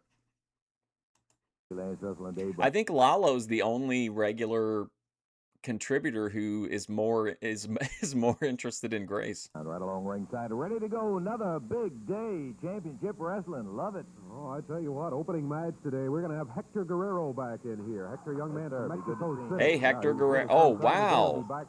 Wow, where are all you Dave Brown hair simps now? He's got this Angus Scrim cut going. Single match today against here. Hector, young man. Oh, my Lord. What is going on with his hair? Sometime today, we're going to have Hector Guerrero back. I mean, shouldn't somebody have said something to him on this? Young man from Mexico City. Yeah, he was with us some time ago. He'll be back single match today against Gypsy Joe. Tom Maley, David Price will be going against Tojo Yamamoto, and handsome Jimmy Valiant will be in the ring this morning. Also, we're going to have Koko Ware, Tommy Gilbert going against the Angel and Skull Murphy. Look at that team together, Angel and Skull Murphy. Enough hair there to weight down anything. That's true. And then big expiration of time match coming up later on. Dr. Bill Irwin, David Oswald against Tommy Rich, Wildfire, and the superstar Bill Dundee. By golly, I'll tell you, in addition to that, Dave, we have some great videotape that the Championship Wrestling cameras caught Among those will be a match that'll feature the world heavyweight champ Billy Robinson. I mean, I'm not trying to hate or anything, but I mean, this looks ridiculous. It looks completely different than normal. Do you think it's because he doesn't have product in it, maybe? Against Tony Charles in an onside bout. Yeah, that's just one. We have lots of others, too. So you stay right there. If we're going to get it done, we better get it on. Be back in just one moment. Straight out of Phantasm. Wrestling. What's so special about our chicken dinner special? Oh, yeah. 3 boneless white meat chicken flanks, hand cut from the breast of the chicken. Did you see that fish-loving trad? They're doing to chicken these days. Golden fries, crunchy hush puppies, and fresh coleslaw. All at a very special price. Now that's a meal. Our chicken dinner. I do eat nuggets. I found, I tried those Tyson. They're uncooked. A lot of the nuggets you get at the store are like already cooked or whatever. But these are like uncooked, and they're with the tempura batter. They are they're not exactly the same, but they're like adjacent to McDonald's. Special at a special price. We know the times are tough. To save for things is rough. Inflation's high, it's hard to buy things you'll never have enough. Inflation's high. It's hard to buy because you'll never have enough. Well, you can get it now. At Remco, we can show you how. Why craft your style? Why wait a while? When you can get it now. At Remco, you can get it now. See the white pages for your nearest Remco store.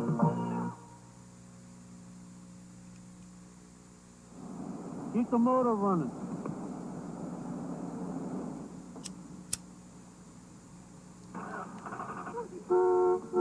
When people need something in a hurry, the first place they usually look is the yellow pages. And the first Who's things they this, usually Gene look Shalit? at are the ads. So if you own a business, take an ad in the GTE yellow pages, because it quickly gives your customers all the information they need. Can you come to Main and First? Right in front of the bank. Trust your auto body repair work to the professionals. The professionals at Evans Body Shop. The professionals, Ray Whiteside. If the Heathen would have went here instead of Star Diesel, we'd have a much different outcome. Leslie Wicks, Harvey, and Chris have 70 years of combined experience in the body Harvey. repair business. And when it's wrecker service you need, they're there when you need them. Accept their bids on repairs, and the wrecker service is free anywhere in the Jefferson County area. Do you see that guy looking like a boss? On repairs, and the wrecker service is free. Look how chill this guy is. Now, if he was in Galveston, Officer Sims would tell him to stop leaning on the customer's car. Anywhere in the Jefferson County area, and Evans will provide a free McDonald's loaner car if nugget dude. necessary. Call Evans Body Shop at 966-0882 or stop by the shop. They're right off. Well, it's Preston. $499 if you get down there by the weekend. If you don't roll in there till Monday, you're going to be paying full MSRP. Near Flynn Valley Road. Opening bout today on Championship Wrestling is going to be Gypsy Joe and Hector Guerrero. Mentioning Gypsy Joe and Hector Guerrero. of that name, we want to call him in here right now. It's been quite some time since we've seen this very fine Mexican wrestler. Hector, really good Oh, to wow, have you look at back. this I got to outfit. tell you, I guess of all the guys that we've ever had around Championship Wrestling, we've had as many people ask, how about Hector, and when's he coming back, and so forth. Really delighted to see you around. We've seen you earlier, of course, but Do you think Gobbledygook from the chat is a big fan of Hector Guerrero? not here on Championship Wrestling. Well, I'm very, very, very delighted to be back. Not only here in Tennessee, you know, but everywhere where this beautiful TV goes. I want to say that you people have been beautiful. I've remembered you always, and now that I'm back, I'm happy to be back. Let me just update the people on a couple of things that I think that's worth mentioning. Every time I see you, you've already put away another title or something like that. You were the co-holder of the Tri-State Tag Team Championship belt. Additionally, I think one of the great accomplishments is the fact that in the vacated Southern Heavyweight title, you entered the tournament, and in the areas where, and of course, Maybe it you've was had like the, a title copyright matches in thing. various areas. You're down to the ATF. quarterfinals, partner, and that's a lot of pedaling right there to get through the guys that you've already done. You're coming up, however, against the great big one, the Big Dream Machine. That bout will be held in Memphis, Tennessee, coming up with Hector Guerrero in the quarterfinal match. Well, I'm looking forward to this bout. I'm sure the Dream Machine knows what he does, and I don't know if he knows what I know what to do. But Is he related to Eddie? Yeah. Naturally, with I you think to so. keep as my supporting card, and I'll do my best. Okay, So, good luck to you. We're delighted to have you back in here again, partner. We're looking forward to seeing you in the ring against Gypsy Joe. Uncle, okay, maybe? Dave, I think we're ready for that first wrestling action. Good to see Hector back. Yes, indeed. Hector making his way up to the ring right now. Protein And here shake. comes his opponent, Gypsy Joe, up to the ring. As far as official introductions go, from Romania to, Gypsy Wait, Joe Romania? jumping Hector over in the corner. Boy, the introductions can be done or anything. Boy, Gypsy Joe climbed in the ring, jumped Hector. He doesn't even have his warm-up jacket off. Joe thrown him through the ropes down on the floor.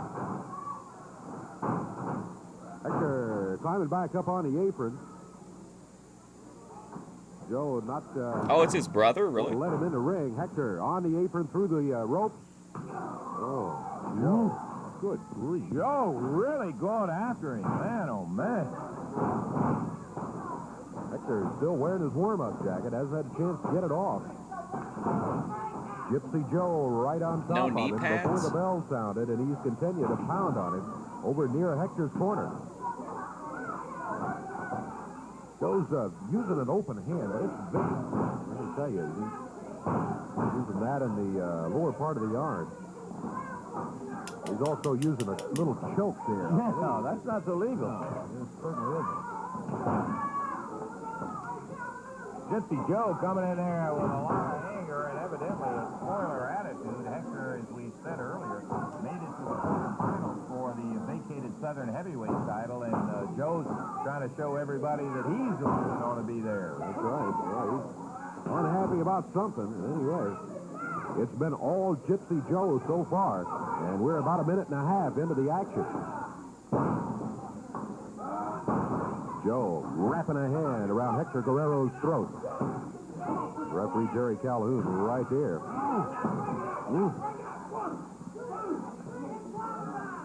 This is not exactly the kind of return that Hector was looking forward to on championship wrestling, I'll tell you, or any other time. Good. Here goes through the ropes again, down to the floor, caught himself on his feet. On the apron, Joe, bottom of the foot, planted in the top of Hector Guerrero's head. We're at the 2-minute mark. Gypsy Joe.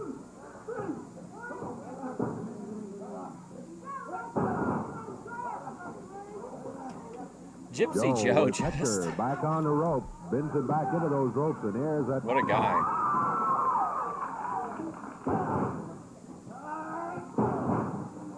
Hector has just had no chance to get started. Joe has been all over him this entire bout thus far. Hector on the ropes, on one knee.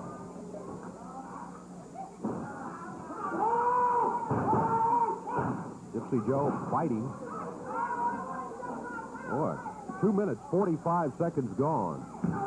Gypsy Joe continues to be in control of the... I heard the Guerreros trained people out of Ismael Robles' dojo in Greater Galveston. match.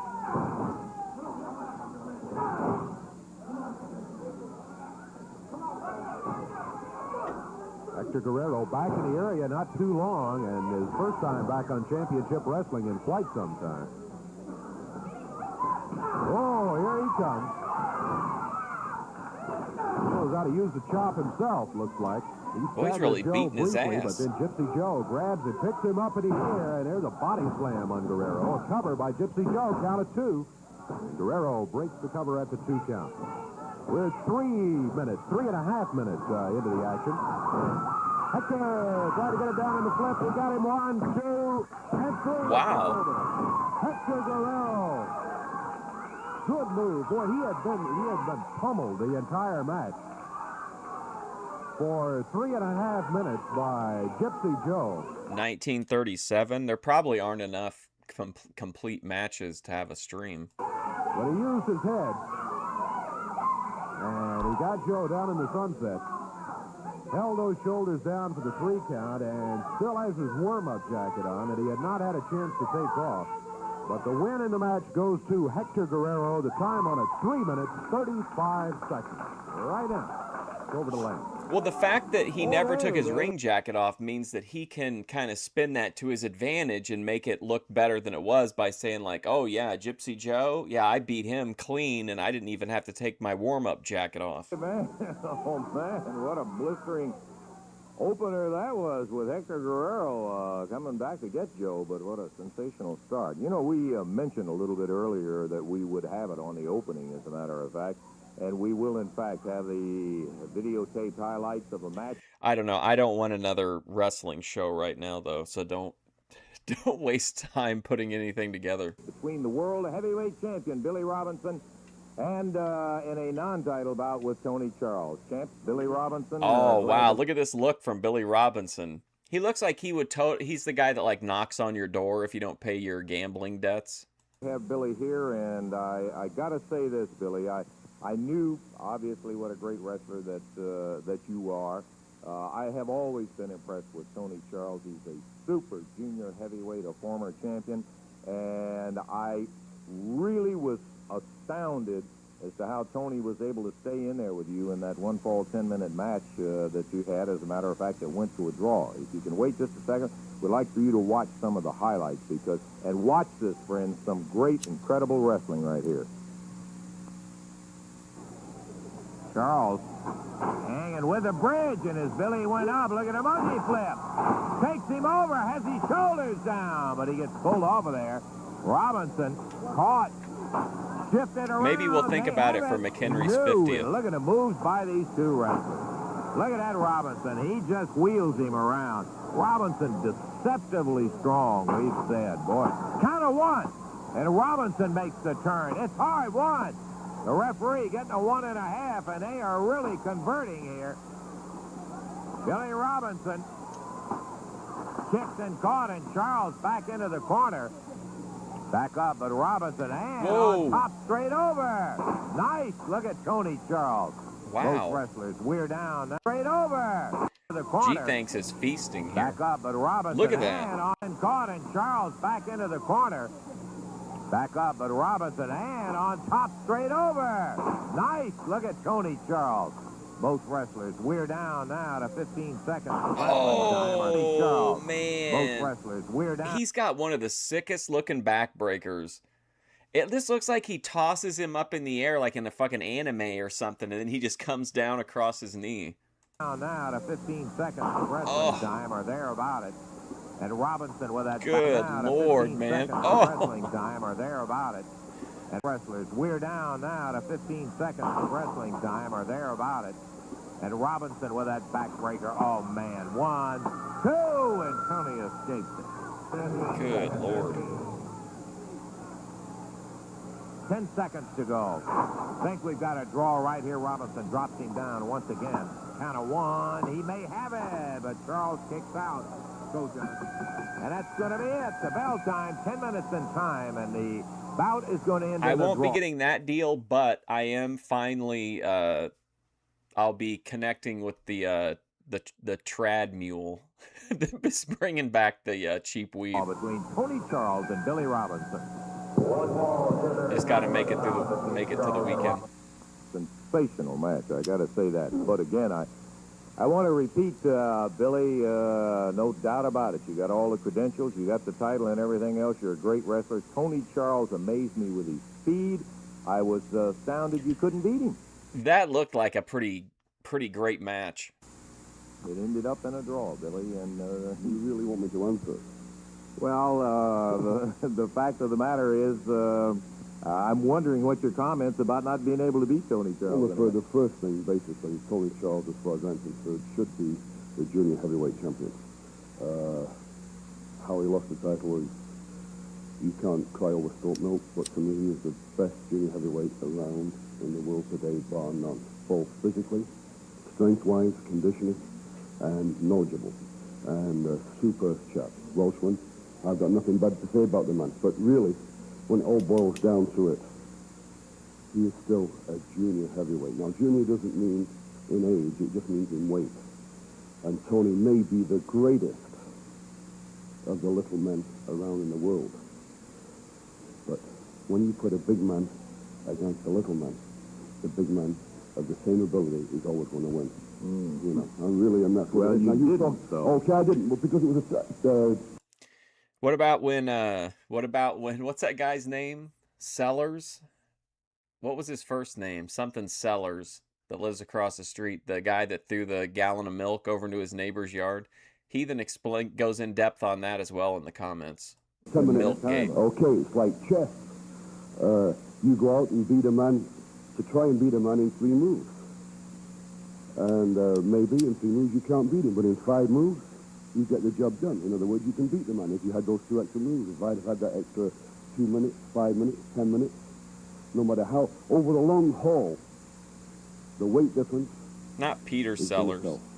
And he's just going to fade away. Yeah, Eddie Sellers. There we go. In a longer match, then you're saying Billy Robinson would have beaten Tony Charles.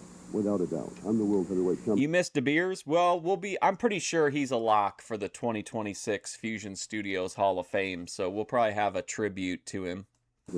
And I want to say this to all my friends here. You know, there's a lot of people out here that give disparaging remarks, a lot of people that give vulgar hand signs when I go into the ring, and that's great. That just shows their ignorance. And some of the genuine wrestling fans that understand the sport of wrestling, of which I believe that I'm pretty good, appreciate me. But my feelings have always been the same. I don't really care what anybody thinks about me on the outside. Because when I go into the ring, I go in the ring with one thing in mind, and that is to win. And I am going to win because I am a winner. And it's not just in this area. I've just come back from Japan where I won a big trophy. I was going to bring it down today, and I didn't want to show. I had heard about it, back, and I but, congratulate you on it. well, thank you very much. But seriously, I'm going to be wrestling in Texas. I've got to go to Man, they're really giving Billy Robinson a lot of mic time here. Chicago next week. I've got to go to Mexico. I defend this title all over the world, not just in one little area. And the people around the world appreciate Billy Robinson for his performance in the ring, because when I go in the ring, I give it my fullest. If anybody beats me in the ring, it's because they are a better man on the night. But they're only on the night because nobody is a better man than me over the long haul, as I said before. I again say you're the world heavyweight champion. I would like to see a little longer match between Billy Robinson and Tony Charles. I don't think it's as automatic as you indicate that the big man is going to always beat the little man in those other. Oh, listen, you put Max Baer against Mickey Walker or Muhammad Ali against Sugar Ray Leonard, just the same thing. It's just little men. Okay. Nice little men, a very talented little man. Just little men. Well, there it is, a champion with lots of confidence in himself, and he's got reason, too. He holds the world heavyweight title. It was a highlight in Wrestling Championship Wrestling. Cameras caught. We wanted you to see it. We got more of it. We'll be back right after we take time out for this.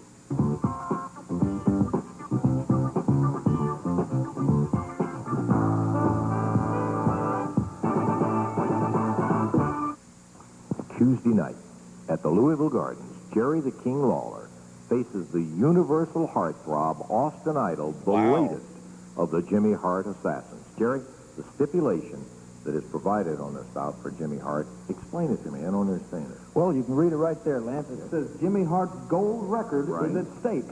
Now, let me explain it to the people out here so they can understand. You know, Jimmy Hart's gone a call all around the country, and he's looking for some big, mean, tough wrestler that thinks they can put me back out of wrestling, because that's what Hart wants. And he's called in the Dream Machine, he's called in Paul Ellering, and now he's called in Austin. Yeah, we've watched him in a couple different, because we watch like entire promotion runs, and then we move on to like another one. We watched a couple different ones with him in it. And I think my favorite, I think it was in UWF, he was doing a sit-down interview, like filmed like, he was on the news or something. And he said that the reason that he wouldn't take on Paul Orndorff in a match where there could be blood was because he happened to know that Paul Orndorff had AIDS. Or did he say AIDS or HIV positive? I can't remember. Austin Idol. Well, Hart thinks that I'm just going to be tickled to death to jump in the ring and wrestle all of these clowns and then not get a shot at him. You know, it was fine when I wrestled Ellering or the Dream Machine, because if I beat him, I was going to get my hands on Jimmy Hart. But he went to the promoters and said, no more, I'm not getting in the ring with Lawler anymore. Well, I want to hurt Hart, and I intend to do it either physically or mentally. And you know, I realized, and I knew full well, that there's one thing that is so more important to Hart than his own physical well-being. And because I know it is, because he talked about it while we were together, that's all I heard day in and day out. I'll give the devil his due. Back in 1966, he got a gold record, with Keep baby. On Dancing, him and the Gentry. And he's got that gold record. He's so proud of it, hanging on his wall. AI's not ruining well, you I two. told You're just Eddie getting Marlin old, to get baby. in touch with Hart, and if I'm going to wrestle Austin Idol, who is the man that put me in the hospital 3 times with a broken hand, almost blinded me with internal bleeding, then if I beat him, I'm going to get Hart's gold record. And, buddy, this is one match that this is going to be the biggest match of the year in Louisville, Kentucky for me, because, Idol, I hate your guts almost as bad as I hate Jimmy Hart. I'm going to show you what the inside of the Louisville hospital looks like. And after I beat you, Idol, I'm going to take Jimmy Hart's gold record that's so precious to him. You know, there's already some gold at the bottom of that Ohio River, and we're going to see if that record of yours will float, Hart, because that's where I'm going to throw it when I win it up there Tuesday. Tuesday night, be there.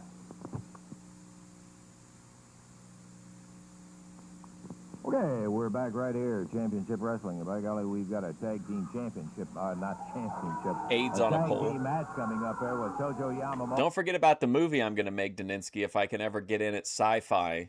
AIDS Quake. And the handsome Jimmy Valiant in about that they should be victorious on. Well, there he is.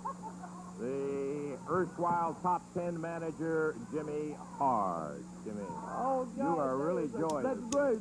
Excuse me, Mr. Russell. I'm so happy to be here from Mexico City. I'll give it 100%. Man, Hector Guerrero looks like he's got infectious hepatitis. Where'd he leave his muscles? Back in Mexico City? Whoa! Our erstwhile should be victorious on. Well, Like, Jimmy was great in WWF, don't get me wrong. Like, he's a big part of my childhood. But, like, this version of him is so Keno, where he's still, he's still like that weakling. But instead of, like, projecting fear, he's projecting, like, the confidence. I just think it's such a great character. there he is. The erstwhile top 10 manager, Jimmy Hart. Jimmy, Oh, God, you are really joyous. That's great. Excuse me, Mr. Russell. I'm so happy to be here from Mexico City. I'll give it 100%. Man, Hector Guerrero looks like he's got infectious hepatitis. Where'd he leave his muscles? Back in Mexico City? And he's going to go against the Dream Machine, the Hepatitis? greatest professional athlete in the They're world. meeting in the quarterfinals, Jimmy, obviously. Man, does he know the Dream Machine weighs 72 pounds more than him? Does he realize Well, that? he does outweigh Hector, Oh, but that's man, I nothing think new. it's like Billy Robinson. Daninsky also, VP confirmed last night that she is 6 foot, 200 pounds. Summed up a while ago, as much as I hate to admit it. A good big man can beat a good little man any day of the week, man. Hector, please, do me a favor. Please, don't come down there, man, because I'm telling you, he's going to eat you up like a hot burrito, baby, Kano. because the Dream Machine is the greatest athlete in the world. You people... I just think it'd be a cool concept that, like, there's an earthquake and people are like, oh, thank God it wasn't a really damaging one. I mean, it was pretty bad, but it wasn't that bad. But then they don't realize that the earthquakes have actually released AIDS from the center, that was being held back by the tectonic plates. And now, like, you've got, like, a group of people trying to stay ahead of the AIDS.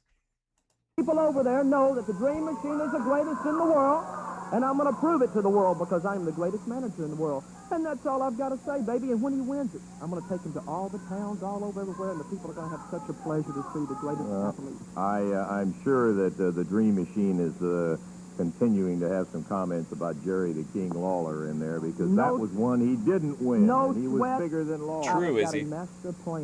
A master plan, and the Dream Machine will be the greatest professional athlete in the world and my champion. And that's all I got to say, Russell. Good. That's fine with me.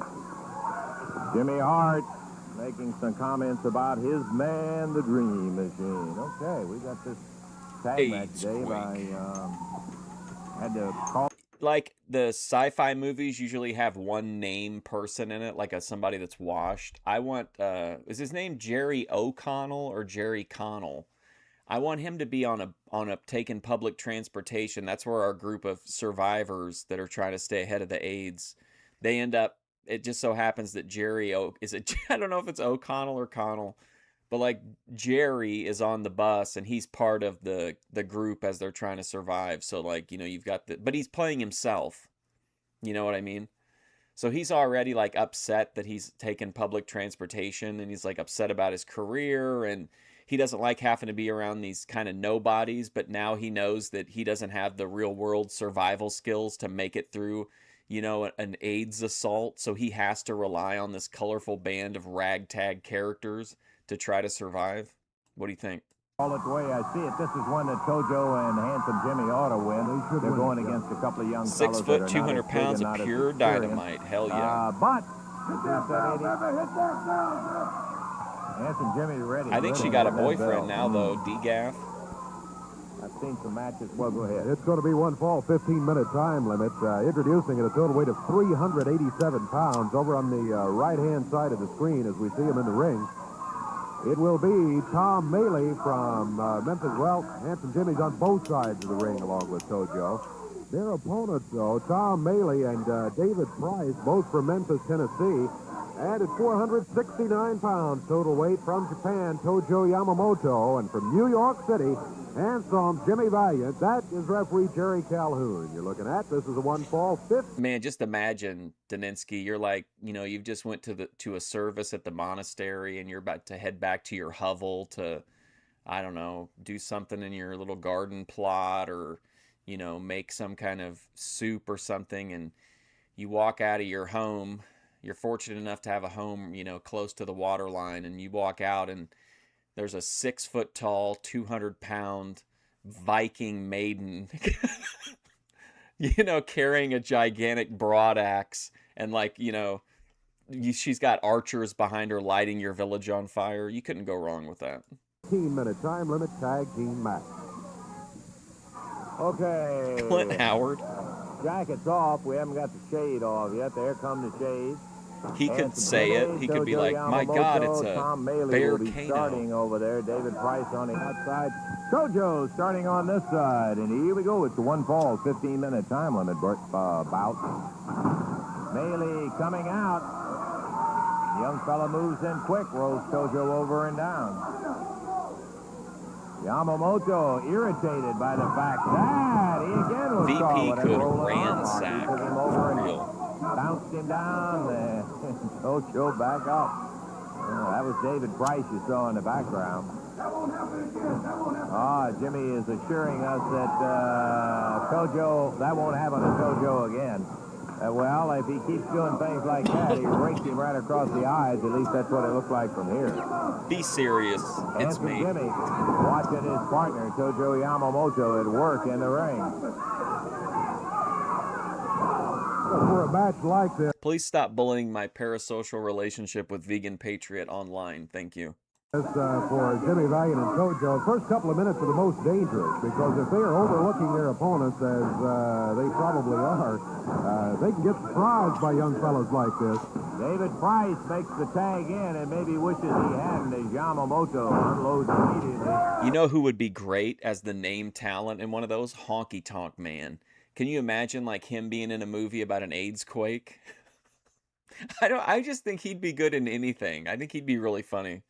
With the I like it when he talks about Hulk Hogan, but he calls him Huck Hogan. He's like, yeah, Vince had come up to me and he said, Honky, we're thinking about putting you with Huck. Sorry, I'm thinking ridiculously high. Fires on the whip, chops him, hammers him hard into the rope. Fires on the whip, chops him coming off, and Yamamoto continues to dominate. Now, he tags Big Handsome Jimmy. Wound his yo-yo right up. Count of 1, 2, 3. Well, Jimmy was right. It didn't happen again. They were in control the rest of the way. God. The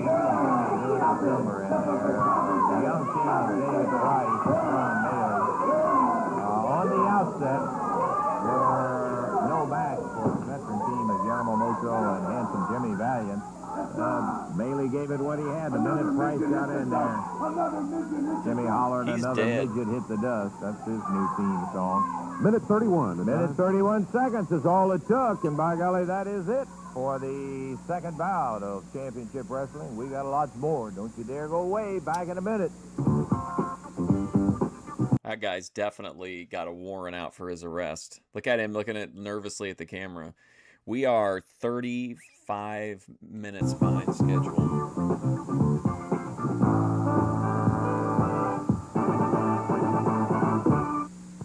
Now, food for thought from Consumer Reports. Is that bologna sandwich really a good buy?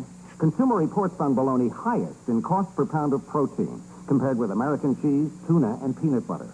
4 times as expensive as peanut butter. Here's a popular barbecue chicken coating. Consumer Reports found it to contain over 50% total sugar, and a non-dairy creamer over 65% total sugar. So you see, in today's supermarket, you need more than just a shopping list. You need facts, and Consumer Reports gives you those facts without the sugar coating.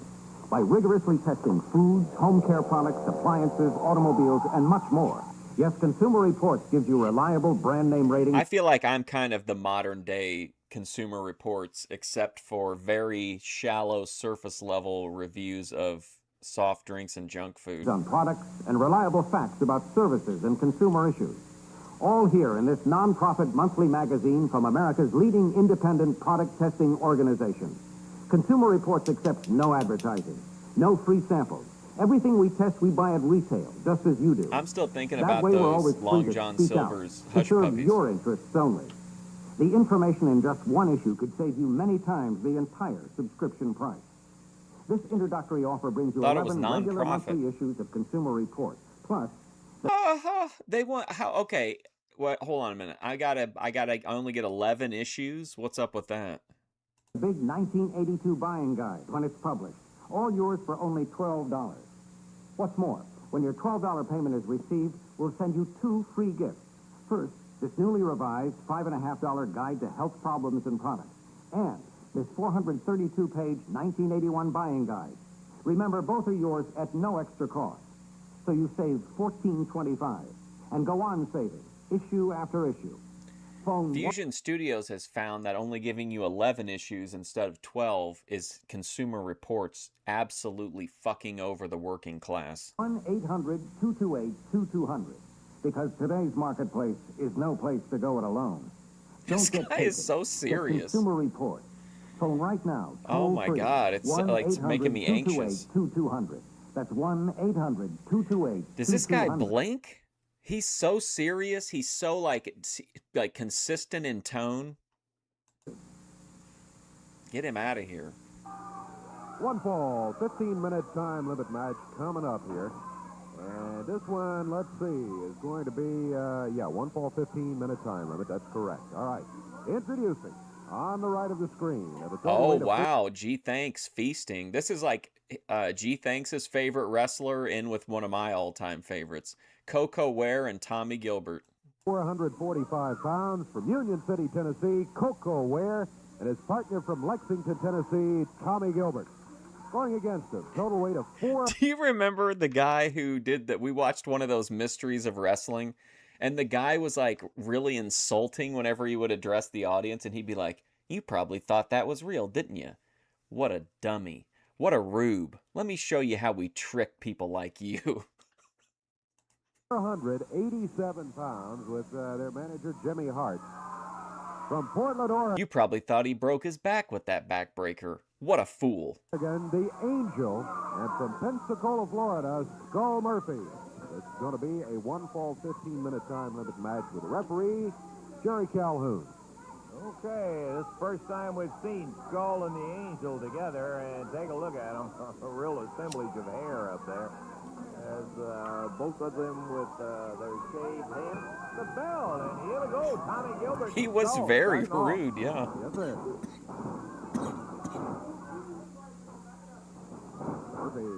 Tommy back on the ropes. Referee Jerry Calhoun here calling for a break. Got a quick one. Tommy Gilbert goes to the side headlock. Well, goes to the headlock, not really a side headlock on Skull Murphy. Murphy backs into the rope. Referee wants to break, and he gets one, but not a very clean one. As Skull Murphy fired that right hand just before he backed away from Tommy Gilbert on the rope. Tommy drops him off his feet down to the mat. Can't hold the shoulders. Do you think you could watch like Space Jam on Kick? Down, or no? Skull Murphy moving quickly.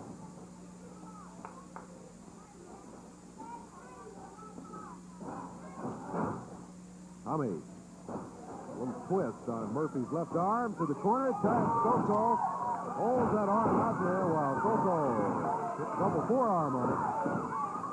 Koko Ware goes back to the corner. The tag on Tommy Gilbert, and he returns the favor, holding that arm. Well, Tommy puts a boot on him. Quick tags by Koko Ware, Tommy Gilbert.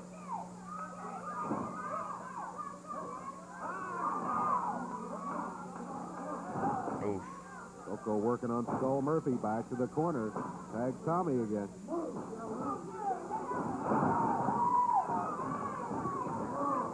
Murphy looking for the tag, trying to figure out where the corner is so he can get there and tag his partner, the Angel. Oh, here we go, He was a Koko. long way out of that corner, and he's kept a long way out of the corner by Koko and Tommy Gilbert. What's this guy's Koko. name? Skull Murphy? Where's Dave at? He'd know something about this guy. Closer to the tag, but no tag made. Skull Murphy. There's the tag on Tommy Gilbert by Koko. Murphy. I had Flora's pictures up again. Corner got the tag. And the big Angel from Portland, Oregon in. Skull Murphy. Fire in the forearm of that Memphis controversial wrestler. phrase. That's the only word I can think of that would be proper.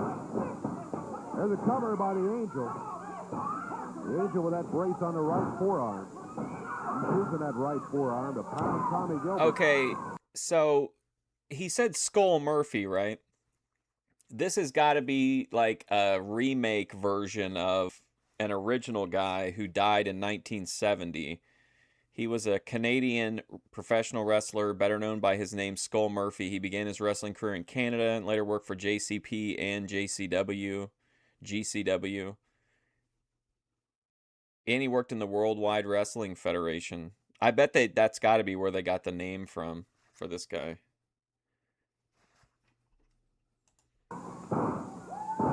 Right across the back. Pretty and tough. Skull Murphy and the Angel, according to Jimmy Hart. They're tough. There's no doubt about that. Murphy back in. Tommy Gilbert tied up in his corner. The Angel from outside. You got to say this, Tommy, though. holding it back Frankie, in the corner. you know, he lived life at 100 mile an hour, man. Tommy roaring out of that corner with a forearm and put Murphy down on the mat. Look out, the Angel steps in. The Angel is known for stepping into the ring just about any time without the benefit of a tag. Tommy, next snaps on the middle rope. Skull Murphy back in the center of the ring, grabs it. Tommy fires a forearm. He wants to get to the corner now, get the tag on Koko. Skull We're Murphy. 3.5 minutes into the action. 3.5 minutes gone. 15 minutes, the overall time limit in a one-fall match. He kind of looked like modern-day Chuck Liddell. The Angel with Tommy Gilbert on the mat. He's got a cover, count of 1, 2. G-Thanks feasting. Tommy Gilbert breaks the cover at the 2 count.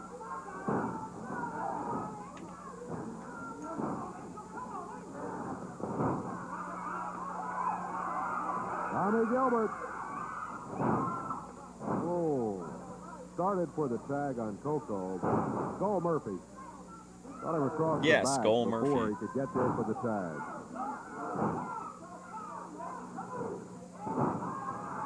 Tommy. Whoops, back onto the rope. See, I like that. Whoops. Like perfect timing and spacing. Like him just taking those couple steps back and getting momentum for the kick, I think makes it like something that would ordinarily not even really register as being like something, you know, to pay attention to. Tommy. Whoops, back onto the rope. Oof. Good knee lift. Nice combo. Whoops, back onto the rope. Good knee lift. That vicious knee lift by Tommy Gilbert. The Angel goes after him.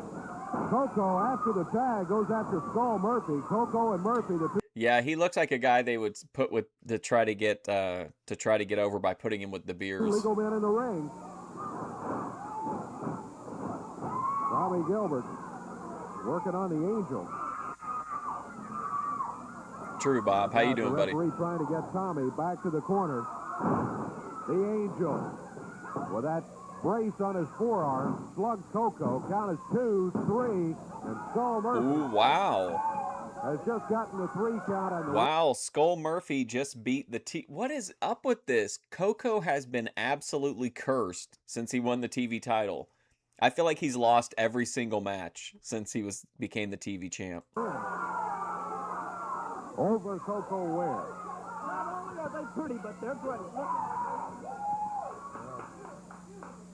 Boy, Skull Murphy and the Angel. Boy, there is really an example of beauty being in the eye of the beholder. Absolutely. Absolutely, in the eye of the beholder. Time on it was 4:53. Boy, Dave's hair here. Oh, man. I don't know about it. And that controversial brace, as we had mentioned earlier in the match, figures in the match again. Angel has made that a byword among all of the guys that he's in there with. I don't know anything about Skull Murphy, but the Angel is definitely not, I wouldn't say as a jobber, definitely not. Eventually, I mean, kind of almost like Frank Morrell would probably at least be like a low-level Memphis legend, really. I mean, he had his like in-ring, and then he became a referee for a while. He did like an angle with the child support guy. I can't remember what his name is. He was like trying to mentor him into being a, proper wrestler. There's no doubt about it. So, regardless of whatever they look like, the Angel and Skull... But at the same time, he's winding down, his career. Murphy did it. Koko Ware and Tommy Gilbert. Speaking about controversial in regards to the brace, I guess a guy who will create as much controversy and conversation as anybody I know goes under the handle of the Universal Heartthrob, Austin Idol, one and only. Austin is coming. There you go, Billy Joe way, Travis. He had some messages to say. Dave's channel always likes to bring up the child support. Listen to Austin Idol. Right now, that is paramount on the minds of all wrestling fans throughout the entire West wrestling We've got this audio interview with Austin Idol. world is the return of Jerry Lawler. Now, Jerry Lawler's had some bad times in the past, in his past wrestling career, and as a matter of fact, if you ask him, any wrestling fan can go up to Jerry Lawler, and it makes no difference where it's at. If it's in Memphis, if it's in Louisville, Kentucky, if it's in Lexington, Kentucky, it makes no difference, and they can ask Jerry Lawler himself. Lawler, who is the man? Thank you, Bob Brown. I appreciate that. Rick, woo! Gillespie, how's it going, buddy? What's up, Gray Man Media? They're symmetrical. I don't get it. It seems like even like the week before it looked fine. I think he just doesn't have any like pomade or whatever. That has inflicted more pain, more misery, and more agony on your body than any other wrestler that you've ever wrestled. Is that the Hilkster? No. It's it's a guy that a lot of people think Hogan ripped off. So then immediately he'll answer without hesitation. Well, it's Austin Idol. It's the Universal Heartthrob. Austin Idol. There's no question about it. He's hospitalized me with internal bleeding. He's broken my arm. I heard he broke his arm, put him in the hospital. He doxed him with intent. Then he flipped him off at a gas station. And he's blinded me, almost permanently blinded me, almost 2 years ago to the day that hospitalized me and made me think I would never be able to see my family again. Jimmy Hart apparently wants Jerry Lawler put back out of wrestling and has offered Austin Idol a large sum of money to do so. And I told him directly, without hesitation, Hart, I don't need your money and I don't need you. I hate Jerry Lawler probably more than you do. And I'm... I like that Jimmy Hart wanted to recruit him. And Austin Idol's like, yeah, I'll come in and I'll take care of Lawler, but I'm not going to do it for you. I'm going to do it for me. Sure that Jerry Lawler hates the guts in Austin Idol's body. As a matter of fact, that's the only thing we have in common. Like I said before, I hate your stinking guts. And if you think for one moment you're going to tell everybody in the world that you're the king again and that you've done it all, well, darling, you're going to have to face me head on. And we'll find out once and for all who the true king of wrestling is. You remember one thing, when nobody could beat Billy Robinson for 1 year straight, Austin Idol defeated him in one night. It just so happens you were still laid up with your injury. But I know you want to prove something to yourself. I'm picturing him. It's like a shadowy night, and he's got on like an overcoat and a hat pulled down over his face, and he's in some like phone booth looking around while he's while he's phoning in this promo. I know you want to prove something to the few fans that you do have, but you bit off a little. Or like, you know what else I think would be funny is if he was like on a like super dangerous like semi-suicide mission, you know, like a really impossible mission as a jet pilot, and this is him like sending his last messages back to the like aircraft carrier. Too much than you can chew, darling, because now you've got the heartthrob, and I'm coming at you, and believe me, if I get my figure 4 Las Vegas leg lock on you, Lola, there's not a team of wild horses that can tear it apart. Lola, I'm coming. Get Lola. ready. He is the universal heartthrob, Austin Idol, and laying it down. Boy, I'll tell you, he's something else. Action, we got more of it. Stay right where you are. Back in a moment.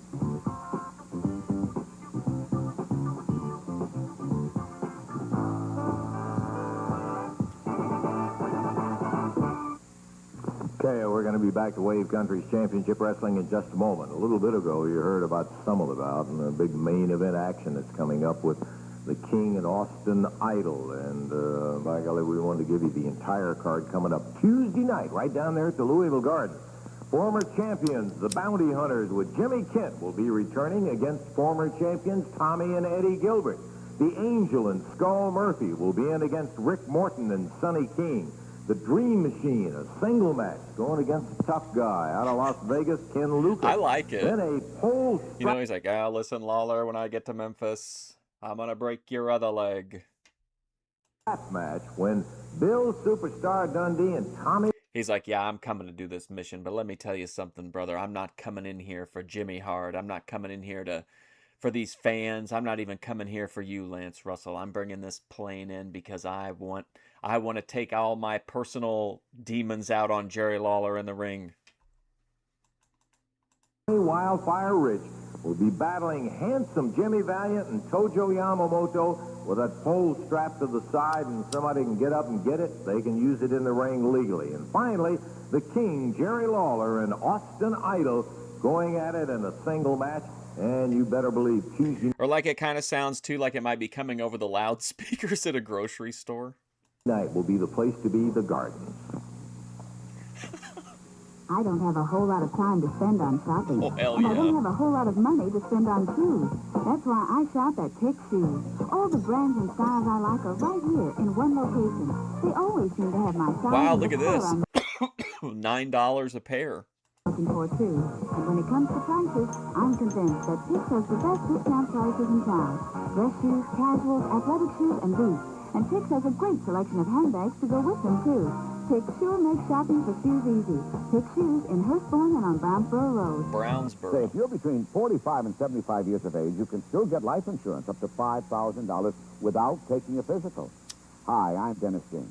Physicians Life Insurance Company is announcing a modified whole life insurance plan that guarantees that you will be accepted. No question about it. You cannot be turned down. It Payphone. guarantees that your policy cannot be canceled. I like the and your aesthetic premiums will of it. never increase. Something to think about in these days of high inflation. For details about this amazing offer, look in this week's Sunday paper. Things that are put up at stake, Dave, hair, and so forth, and matches. One of them is, and it's always kind of a very deliberate and a very serious thing when they have a lose-or-leave town match. One of them took place, as a matter of fact, when Bill Dundee, Tommy Rich, and Carl Fergie went against Handsome Jimmy, Tojo Yamamoto, and the Dream Machine. I want you to take a look at all of this. There were a lot of people like myself that were kind of upset about the whole thing, but that is the way it went. You watch the action, and let's take a look right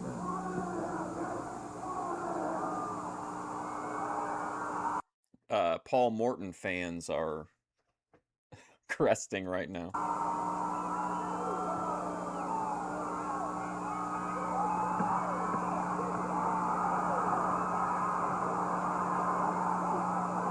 Oh, there's old Wildfire. Holy look, this is a real Pier 6 brawl happening here.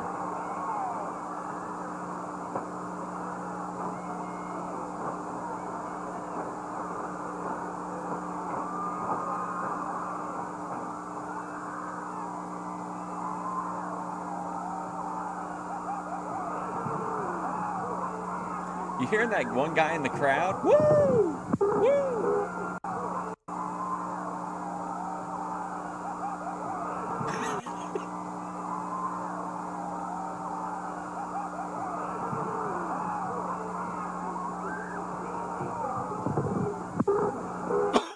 We'll probably do another stream for it, Gray Man, at some point.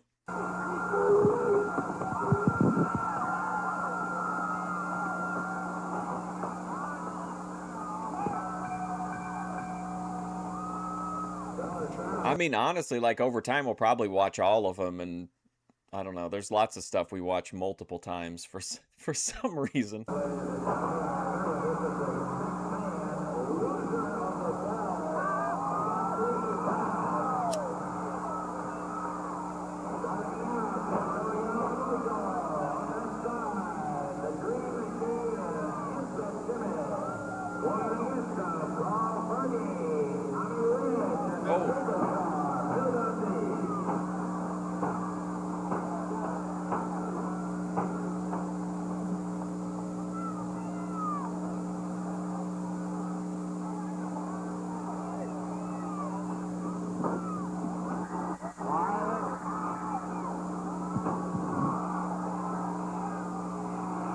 You're not going to see a lot of flying head scissors or whatever in this match. This is going to be a fight.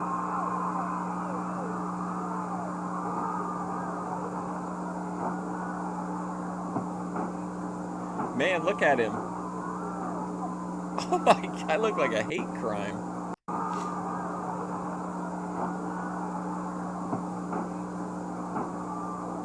Oh, man. Those look good, I think.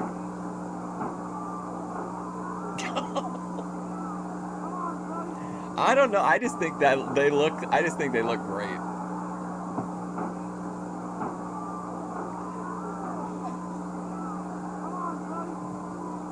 You just never see good punches.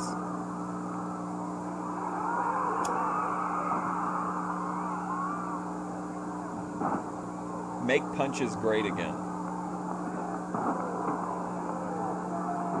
Look at old Wildfire.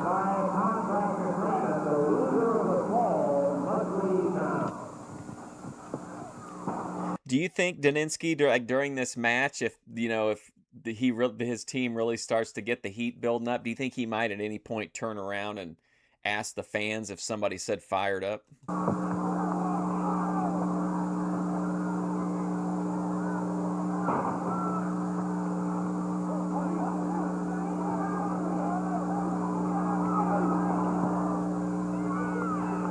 Six-man tag match with the severest of penalties in respect to the wrestler's future. If you let It's Me see you saying he's gonna definitely mentor you. The loser of the fall must leave town. Oh, they gotta leave town. The Dream Machine and Handsome Jimmy again. Oh, okay. I wonder if this is where Dream Machine has to unmask. Bill Dundee, Carl Fergie, and Tommy Wildfire Rich. Referee is Paul Morton. We're a couple of minutes into the official start of the bell. There's been more action than that, but a lot of it was unofficial. And the big Dream Machine, missing Dundee, hits the deck right in the middle. Yamamoto down the ropes, nails Dundee. Come on, everybody. Somebody say here. Anybody out there saying fired up? To come in on Dundee. Look at him, man. He's really into it.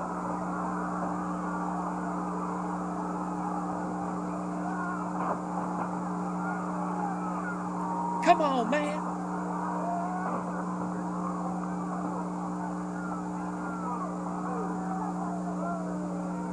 Chokehold from Jimmy, picks Bill up by the hair, and Dundee whips him with a right hand. Goes after Valiant with both hands at the throat, but the Dream grabs him, and Tojo comes in to take Son over. of a bitch. Get him out of the ring, Paul. Is this guy, he's just going to let Jimmy Valiant stay in the ring for the rest of the match, or what? No, he couldn't hold back anymore. Oh, that's old Wildfire. Oh, look. Wow, what a strategic move. What a ring general. Wow.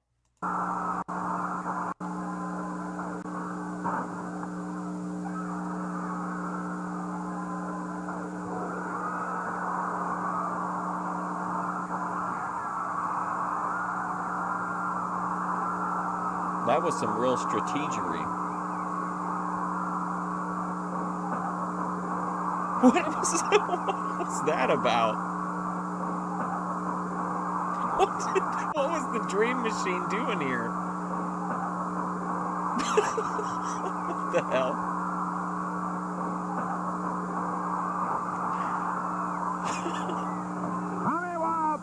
That's what the wrestler does in my AI video bumper. Remember, it doesn't make any sense. He just jumps up and then just body flops onto nobody.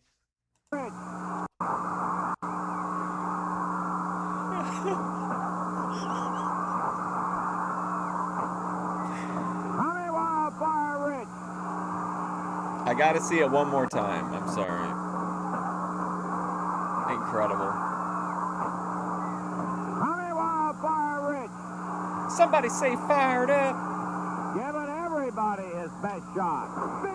You seeing this heat, ATF? Eat a big bag of shit saying Tommy Rich ain't the shit. And the Dream Machine puts Dundee down on the floor. Al, everybody. This guy's everywhere. We're grabbing microphones and everything else we can grab. Right here in front of us, Fergie and the Dream Machine blasting away.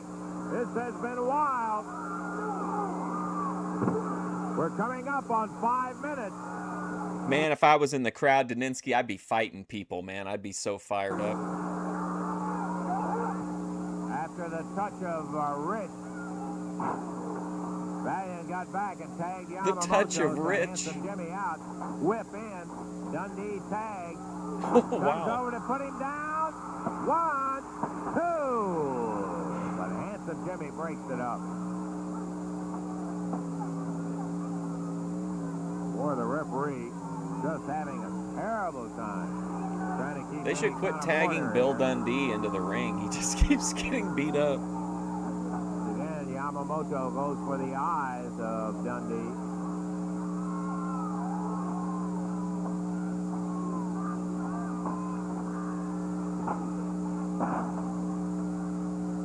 Dundee snapped off that top rope by the Dream Machine.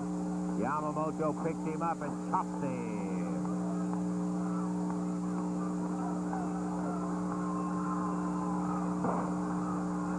Yeah. I thought it was great, though. It was real entertaining.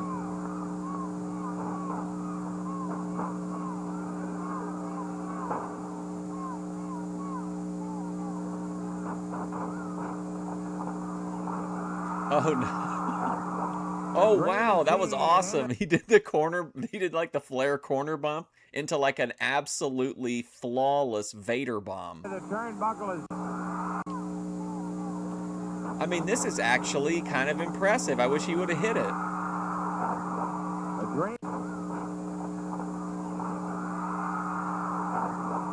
Dream Machine into the turnbuckle. Foreign object. What do you mean by that?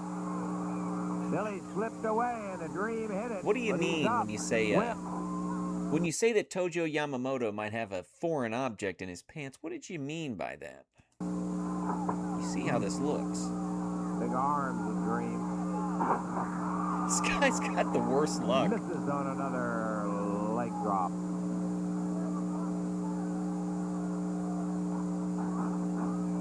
Backdrop. Dundee over. Tag. On Handsome Jimmy.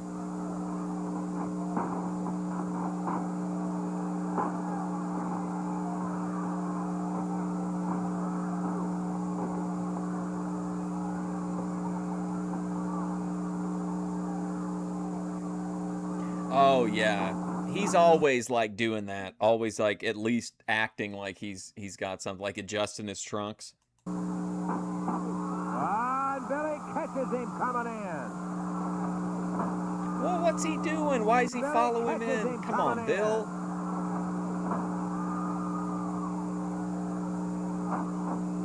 Oh, here he goes. Whoa. There's a tag on Fergie, and Fergie goes after Yamamoto. Fergie coming in like a house of fire. Oh man, kitchen sinked him. Fergie with a big knee comes back after. Like that kick on Tojo. Fergie Dink. with a big knee comes back after Tojo. Rich comes in to help out. Now all 6 are in the ring. This is what a clusterfuck. Dundee fired out by Handsome Jimmy. Whoa, Tommy Rich is wrestling Paul Morton. Somebody say fired up. Tommy Rich is going after both friend and foe alike. It's absolute pandemonium at the Mid-South Coliseum tonight.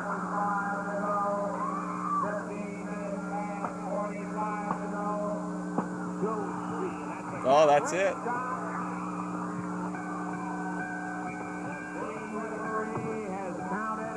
Carl Fergie. Yamamoto with a 3-count pin on Carl Fergie in 15 minutes and 15 seconds. The loser of the fall is Fergie. The winning team, Valiant, Yamamoto, and Dream Machine. Fergie almost unnoticed in there. As during the middle of all the action, we had moved back out of the way as Dundee and Valiant were going at it. Whoa, Yamamoto, wow. Dundee had moved back out of the way as Dundee and Valiant were going at it. Yamamoto, Dundee doesn't even know it's over with. A Dundee press. Yeah, it was over with, though, as Carl Fergie can attest. When you go into a match like that, Dave, you know you're going to have problems, boy, and it's kind of one of those things you pays your money and takes your chances. Right. And it started right even before the bell, all that wild scrambling bang. They're like, well, he's gone anyway. Bang, bang, and I'd never stop through it. They're not like, boy, let's take a moment to really appreciate all the great work Carl Fergie put in for us. They're like, well, that guy's done. For a referee, I felt sorry for him. I know a lot of people criticize because of. And I do hate to see Carl on the short end of the loser leave town, but as I said, I guess that's part of it, and that's the way it went. We've got more wrestling action. Oh, my God, boy, Carl, that'd be amazing. I think he's actually really entertaining when they bring him back a few years later and he does like the full King gimmick. We're right back in here with some of it. We'll be taking a look at it in just a moment. Oh, look, it's got like an old curmudgeonly couple are wrestling together. Oh, man, wrestling used to really unite people, you know? Carl Fergie, man. When Carl Fergie got eliminated and he had to leave town, that was it for wrestling and society. What a Chad, man. Got down there with his wife in right in the front.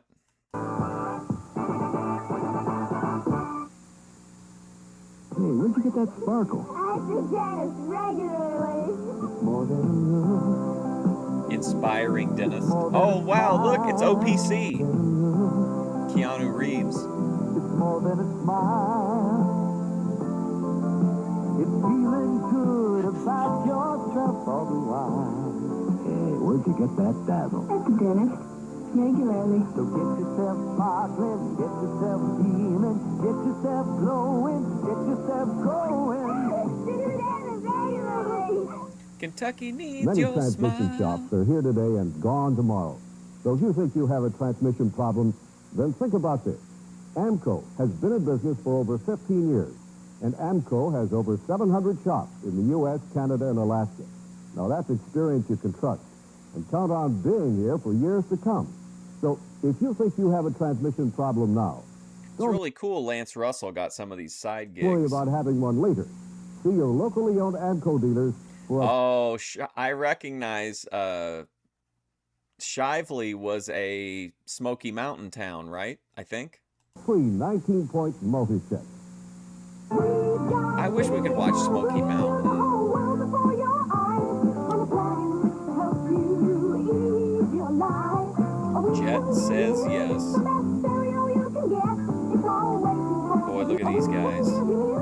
kind of goes, now listen, when you listen to it on vinyl, you can totally, you know, just hear the warmth and the crackles really add to the authenticity of the sound.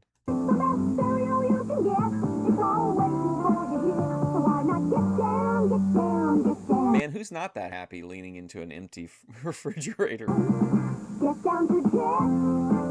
Jet Rental is your place for good appliances. Refrigerators, washers, and dryers, all with easy terms. Let Jet put a little fun in your life. Discover the refreshing taste of Sterling. Because all around town, more and more people are enjoying the crisp, natural taste of pure Sterling beer. Sterling uses nature's finest grains, choice hops captured at their flavor peak, and slow, natural aging with no shortcuts. They all come together to give Sterling its great, refreshing taste. You have our pledge of quality on every Sterling you buy. Sterling, pure Sterling. And this ought to be some kind of a good scrap in here today, Dave. How about the officials? It's going to be a match to the expiration of time. Team with the most balls to their credit will win the match.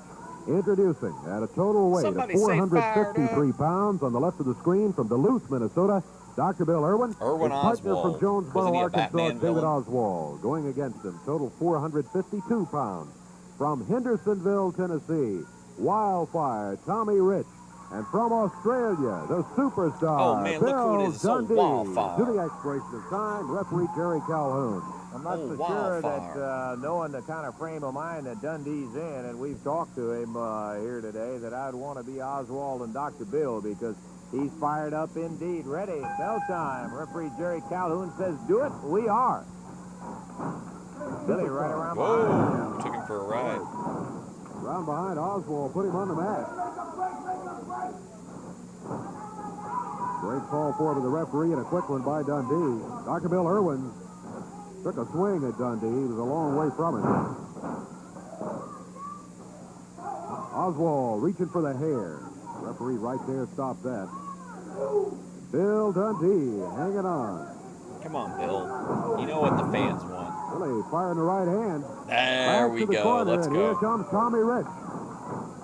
Boom! Tommy, upper part of the arm is Oswald. Bounced off the rope. Cover by Tommy Rich. Down to one. Oswald breaks it. You mean former NWA heavyweight champion back when it like meant something? Old Wildfire Tommy Rich. That point. And don't forget he was in the FBI. Big Doc lurking over there on the ring apron, and man, he's a large one, 242 or 3 pounds out of Duluth. And he can hurt you with those knees, feet, elbows, man, oh man, he's got them. The high stepper, Dr. Bill Irwin. Tommy Rich in there right now with a face lock on David Oswald. The Southern Trads. Big Southern Trad clips coming up soon, by the way. Here comes Bill Dundee. Superstar using a boot. Off the, hung onto the rope. Good move by Oswald. Dundee hits the mat and hits it hard. Oswald strikes And he again. also hit Dundee hard, too. Yeah. Pounded him with that broad arm. Dr. Bill Irwin. Duluth, Minnesota. See how high he gets those feet? Yeah, he had a very brief NWA world title run, but I mean he was always kind of viewed as a top talent. He just thought, you know, demons and whatever politics kind of held him down, but yeah. He's definitely, like, in my opinion, he's at the tip top of wrestling legends. I mean, come on, it's old Wildfire. He's big and he's dangerous. Up in the air. Bill Dundee on the backdrop. A cover by Irwin. 1, 2. I think if we ever got to getting another emote, I think a Tommy Rich one wouldn't be a terrible choice. I know a lot of people would want Clarence. Down to 2, and just at the last instant. Boy, the referee's hand was on its way down for the 3 count, but Dundee was able to break the cover. Yeah, into his 80s, or is he Possible 90s moment. now? Another cover by Irwin. Count to 2. Do you think it's because he's a vegan Dundee's or got a boot whatever? on the bottom rope. That stops that at the 2 count. 2 minutes, 15 seconds gone in this fall. Dundee bouncing off the rope. David Oswald there with the upper arm. He gets the cover on Dundee. Count of 2 at Dundee. Shoves him off at the 2 count.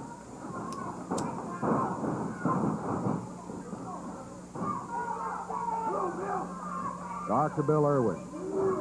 Bill Dundee up in the air. A body slam. Irwin goes to the rope. Dundee was gone when he got there with the elbow. Good thing, too. Yes, sir. Dundee literally flew across the ring and got Irwin off his feet. Cut his feet right out from under him, but you saw Oswald sneak in there and double hand. Silas Mason. I did see a clip of his, and I'm not trying to shade because that's literally the only thing I've ever seen of his. But somebody released a kind of a semi-viral clip of him doing a promo, and it got like a bunch of hype, and I watched it, and I was like, you know, I didn't really see it. But again, I haven't seen anything else of his. In the back, and now there's the tag from the doc. Time a definite a minute. Yes, sir. Can you ask Dundee a question? Well, is it related to his lack of a national title? I feel like that's the only off-limits topic. Minute to go. Expiration of time match, and when the time is all gone, the bell has to be rung. Less than a minute remains. As Tommy I don't mind the dancing though, especially like in I always forget what era it is, but they're in that building with like all the flags on the walls. You know what I'm talking about?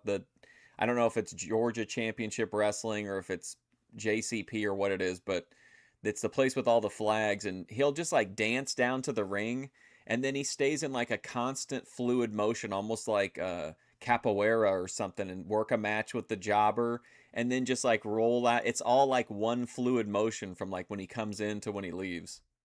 Not the best matches, maybe, but I just think it's like really interesting that he has that style down that's so weird, but he has it like down like flawlessly. Rich comes in after the tag. Irwin started after him, but tripped on the rope. Tommy Rich. Back to work on Oswald. Now Dr. Bill Irwin. Oswald fired into the rope. Dundee puts it down. Count of 1. I thought so, Bob. Count of 2 is all he gets. Thought maybe Billy had him here. But no, I want to argue with him. I want to argue with him. Here's Tommy Rich. 15 seconds remaining. Whip. Oh, Tommy steps over. Bill Dundee punches it down. Count of 2, 3. It's over. With about 7 seconds remaining in the expiration. Another feather in the cap of old wildfire, Tommy Rich. Time, Bill Dundee pressed Oswald. David Oswald is no no pushover. He has in his previous territory, he had racked up some impressive wins. And of course, he has a tremendous amateur background. Rich faked him out. Old Oswald thought he was doing big things going under, and Dundee caught him. Oh, wow. He's just, I'd really build up Oswald, and then Lance Russell just tears him immediately down. Wow. What a negative person. Oswald thought he was... Oh, did you see that last move? Rich faked him out. Old Oswald thought he was doing big things going under, and Dundee caught him with that flying right. Beautiful, and Superstar and Wildfire. They're really getting that. Old Oswald thought he was really doing something. Together again for a while. Making a great looking team. The Doc's making a complaint up. We haven't got time for it. We right now are going to take time out. We'll check what we have left, and we'll be back a little bit later. Look at these couple of old boys. That Mike Graham. I felt like Tuesday night. I didn't know if it was the VHS or what, but it looked like that guy had like an enormous neck. Garden. Jimmy Hart, you are putting up your most prized possession. He looks like he's in from a silent film. This is the greatest thing in my life right here, my gold album. And if I thought there was any doubt in the world that you could take this from me, I wouldn't be putting it up.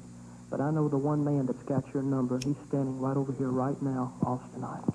Well, there he is, the third paid assassin of... Let's quit the gaga and let's get down to the meat of the matter right now. I want everybody in the city of Louisville, Kentucky, in the city of Idleville, Kentucky, to turn up your television and scoot in real close to the television and listen to what Austin Idol has to say. And if Jerry Lawler... Take a seat under the learning tree.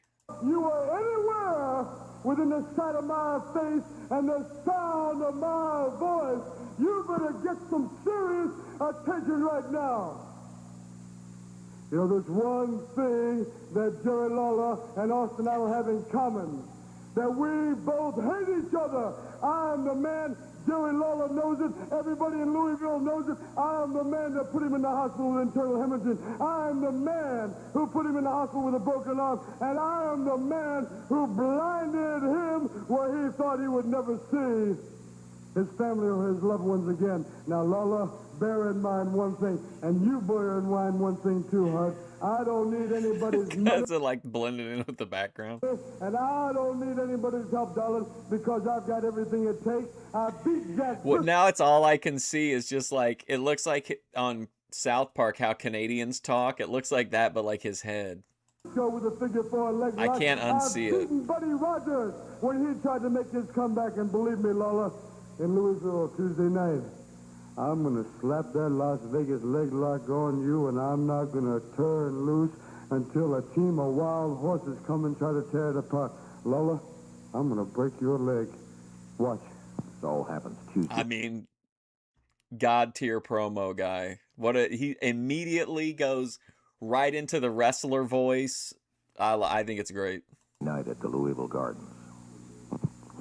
We talked most of it to win. A lot of action, too, David. What we got real quick? Hector Guerrero beat Gypsy Muppet Joe, Babies. Tojo Yamamoto, and Jimmy Valiant. I remember Angel Muppet and Skull Babies. Murphy beat Koko and Tommy Gilbert, and it was Tommy Rich and Bill Dundee over Dr. Bill Ellering. They got and some, David Oswald. I remember when I was a kid, they put out some, I think it was McDonald's. They had like some actually pretty decent like toys in the Happy Meals from that. The skin of their chinny chin hen. You better believe it. I'll tell you what, it was a big battle in there. We're delighted to have it. We got more of it coming up next week.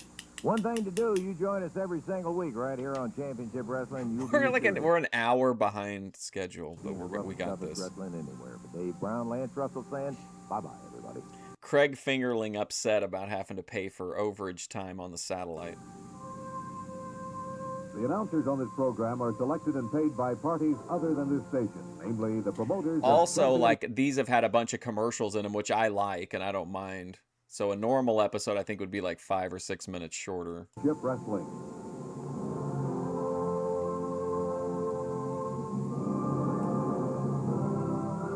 What's up, Real American Tiger? Real American Tiger, bro. I don't know why I paused it after I said something.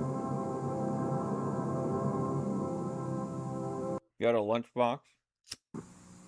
WAVE TV3 Louisville.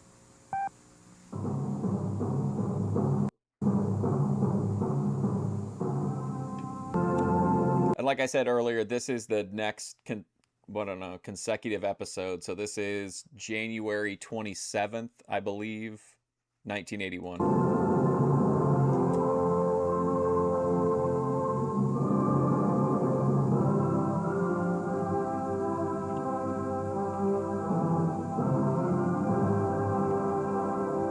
Is your content, do you have like an action figure federation?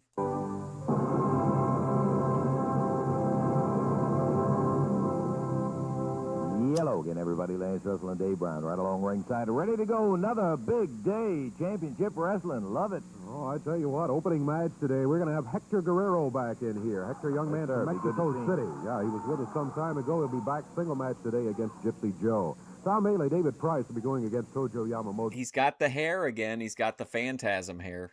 2 weeks in a row. So, and handsome Jimmy Valiant will be in the ring this morning. Also, we're going to have Koko Ware, Tommy Gilbert going against the Angel and Skull Murphy. Look at that team again. Together. Angel and Skull Murphy. Enough hair there to weight down anything. That's true. And then big expiration of time match coming up later on. Dr. Bill Irwin, David Oswald against Tommy Rich, Wildfire, and the superstar Bill Dundee. Well, isn't this the one that we just watched? Dave, we have some great videotape that the Championship Wrestling cameras caught. Among those, yeah. Why did it give me the same episode twice in a row?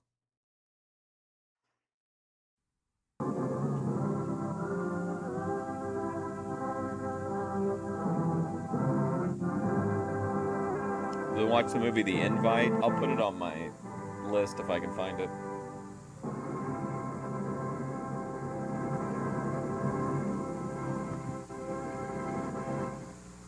Hello again, everybody. Lance Russell and Dave Brown right along ringside, ready to go with another big week championship wrestling. David. Oh, I tell you, handsome Jimmy Valiant's going to be in here in a single match with us today. Not only that, we will have tag team matches. Dr. Bill Irwin, David Oswald will be going against the superstar Bill Dundee and Wildfire Tommy Rich in one tag team match. Should be a good one. Then, expiration of time match coming up a bit later on. Rick Morton and Koko Ware will be going against the big bounty hunters, David and Jerry Novak. I'll tell you what, we got a bunch of it and more, too. I think we mentioned during That's pretty interesting matchup. the week. Ricky Morton and Koko Beware. That's kind of an interesting tag team. I got to get a drink. I'll be right back. Videotape all the interest we've had in what Lawler did when he won that gold record and all. We'll have an explanation and an answer to that for you. We've got it all, and by golly, I'll tell you what, can't get into it sitting here talking. We're going to take time out and be back in just one moment.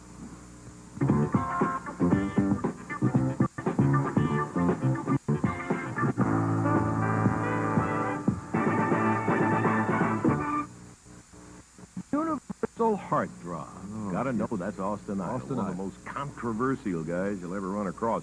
Matter of fact, we've said that about him a good many times. We caught Austin, and he had some interesting comments to make. I want you to listen to what he's got to say, David. In the most sensational charges ever made in professional wrestling, Austin Idol, the Universal Heartthrob, says there is conspiracy and has these accusations to make. Wow, what a dramatic introduction. Incredible. Lance Russell. Conspiracy. Austin Idol, the Universal Heartthrob, says there is conspiracy and has these accusations to make. Lance Russell, and this is the first time I've ever called you by the first name, Lance. You know fully well in your heart that these are not just accusations, that these are stone-cold facts. And if you'll view this film that you have, you will see A, Jimmy Hart jumping up on the ring apron and being someplace where he does not belong. Okay. B, Jerry Calhoun on his all fours, on his hands and knees, deliberately tripping me and deliberately giving me a fast count. You have this on film. I want you to see it and everybody else to see it. Let's watch this film right now. Let's roll the tape, right? You can clearly see when Eddie Sellers throws the watermelon rinds across the street, Lance. It's on film. Now, there's the monitor. Did you see his Watch this look? film right now. Let's roll the tape right now.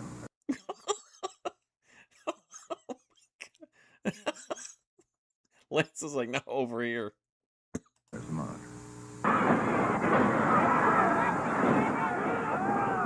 And Calhoun grabs the arm, but Lawler gets him while Calhoun was holding him. Lawler rolling over. Covers Idol too, but he escapes. Hard up on the ring apron.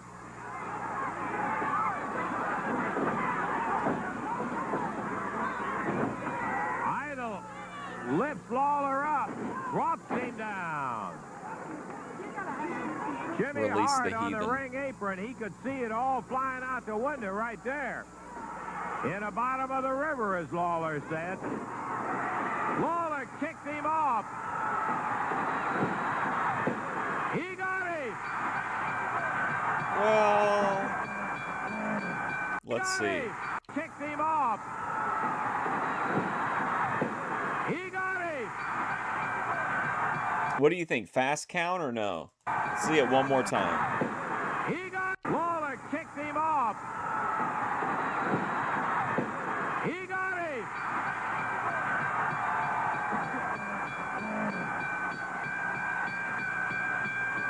Jerry Lawler in 1954. Right there, you can see yourself on the monitor right there, just like I said. Even during that match, you can see Jerry Calhoun physically blocked the arm of Austin Idol when I was ready to hit Jerry Lawler. Now, let's stop and think about a few things right now. Number one, Like close enough that like you just enough to make you kind of be open to the idea of it. If you'll stop and think, everybody... No fast count is truly closed to an open mind. Just stop for one moment and think back and think about it. Jerry Lawler and Jerry Calhoun are football bosom buddies. They played football. Who's arguing in the on chat? every Sunday of the week. They always played football. As a matter of fact, that's when Jerry Lawler happened to have his leg broken, and maybe Jerry Calhoun was a little overzealous, but nevertheless, they did play football every Sunday for years. Oh. That's A. B.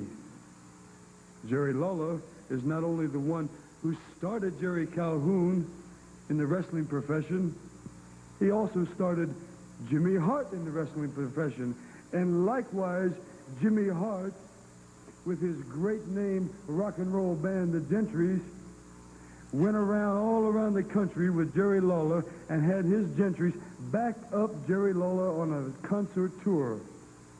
Now, like I said before, you have it right there. It's just plain and simple. I'm not making any concocting anything in my imagination. You saw the film, Russell. Can you deny what you saw? Can you deny what I'm saying is not true? Can you possibly deny that Jimmy Hart was on the apron? Yes or no? He was there. Can you deny that Jerry Calhoun was on all fours and deliberately tripped me and deliberately gave me a fast count? Yes or no? He did trip you. Yes, he did. Yes, he did. You can't deny it. The film shows right there, and you can't deny it. Now, the only thing I'm saying is this. I am saying it is a conspiracy. It is a three-way conspiracy between Jerry Lawler, between Jerry Calhoun, and between Jimmy Hart. Now, Jerry Lawler is so hell-bent for leather to make his return the greatest thing that he has ever had. And he is completely overwhelmed with the anxiety and the anticipation that someone might foil that return, his big comeback dreams. As a matter of fact, stop and think about this. The stars that have come in since Jerry Lawler has come back, the Dream Machine, Paul Ellering, Joe LeDuc, they've all been defeated, and Jimmy Hart has been there each time these men have been defeated. And the ultimate was to bring in the greatest star in all of professional wrestling, yours truly, Austin Idol, and defeat him. Well, I want you to know something, Lawler. And I want you to listen, and I want you to listen damn good. He doesn't want him to? And I want you to listen, and I want you to know something, Lawler. And I want you to listen, and I want you to listen damn good. Why doesn't he want him to listen damn good? Well, I want you to know something, Lawler. And I want you to listen, and I want you to listen damn good. I've been involved in a lot of things before. I've been involved in a lot of things, from coast to coast, from Japan to Guam to Singapore to Hong Kong, and a lot of things. But by far, this has been the most humiliating and the most degrading thing I have ever been involved in. And as a matter of fact, I'll go a step further and say this, that I fell for something. Yes, even Austin Idol fell for this hoax, this conspiracy. But I want you to know one thing, Lord. I'm demanding this match. And you can call it any kind of match you want to, a grudge match, a return grudge match. I don't care what you call it. But believe me, I've demanded it. I don't want you to and listen damn good. And the stipulations are as such that Jerry Calhoun will not be the referee and that Jimmy Hart will be barred from the building. And Lawler, we're going to see just who the best man is, and we're going to see if you can It isn't disturbing once you see the floating skull. Like, it really throws the whole vibe off. It turns into like a weird multimedia experiment. On your own. I don't think you can. But believe me one thing, this time I am going to put my Las Vegas leg lock on you, Lawler. And when I do, very plain and simply, I'm not going to let go, Lawler, until I see the bone pierce. All right, bro. Let's let's not get ridiculous. The skin in your leg. I hate your filthy, stinking guts. Well, there they are, the charges by the universal heartthrob, Austin Idol. You know, well, I'll just leave it this way. Think about it. Well, that's it? That's all he had to say? Let me put it to you this way. Think about it. Lead it this way. Idle. You know, well, I'll just lead it this way. Think about it. Yeah, the Las Vegas leg lock.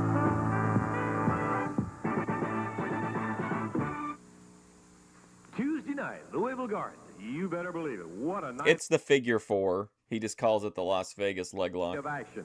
Give you the entire card a little bit later, but listen to this. CWA World Heavyweight Title Match. Robinson and Tony Charles. Southern Oh boy, Heavyweight now we Title got it. Match. Here he Hector comes. Guerrero challenges Handsome Jimmy.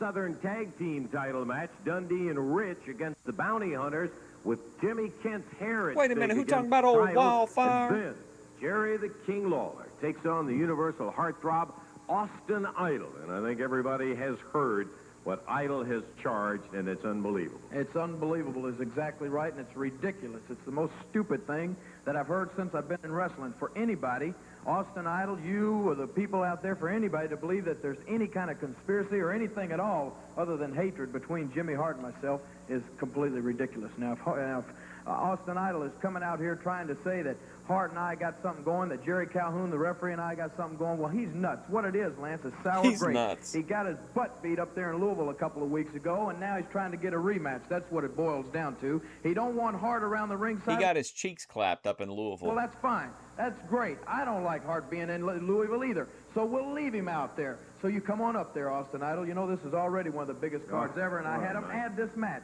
Me and Austin Idol, and I'm going to beat you like the dog that you are, Idol. And after I beat you in Louisville this Tuesday, you're not going to be going to anybody asking for any more of the King, baby. Well, Jerry the King Lawler, Austin Idol, you bet it's going to be some kind of big action matches coming up there Tuesday night, Louisville Gardens, with a host of great, great bouts. We just gave you 4 of the matches that are going to be. There will be more, and a little bit later on, we're going to give you the entire card coming up for the Louisville Gardens Tuesday night right there, and the action is going to be something else, capped off by Jerry the King Lawler, Austin Idol, going at each other, Jimmy Hart barred from ringside. Make your plans right now. Next Tuesday, you be out there and cheer it. Well, so if Jimmy Hart's barred from ringside, that's good, but, I mean, is it still going to be Calhoun?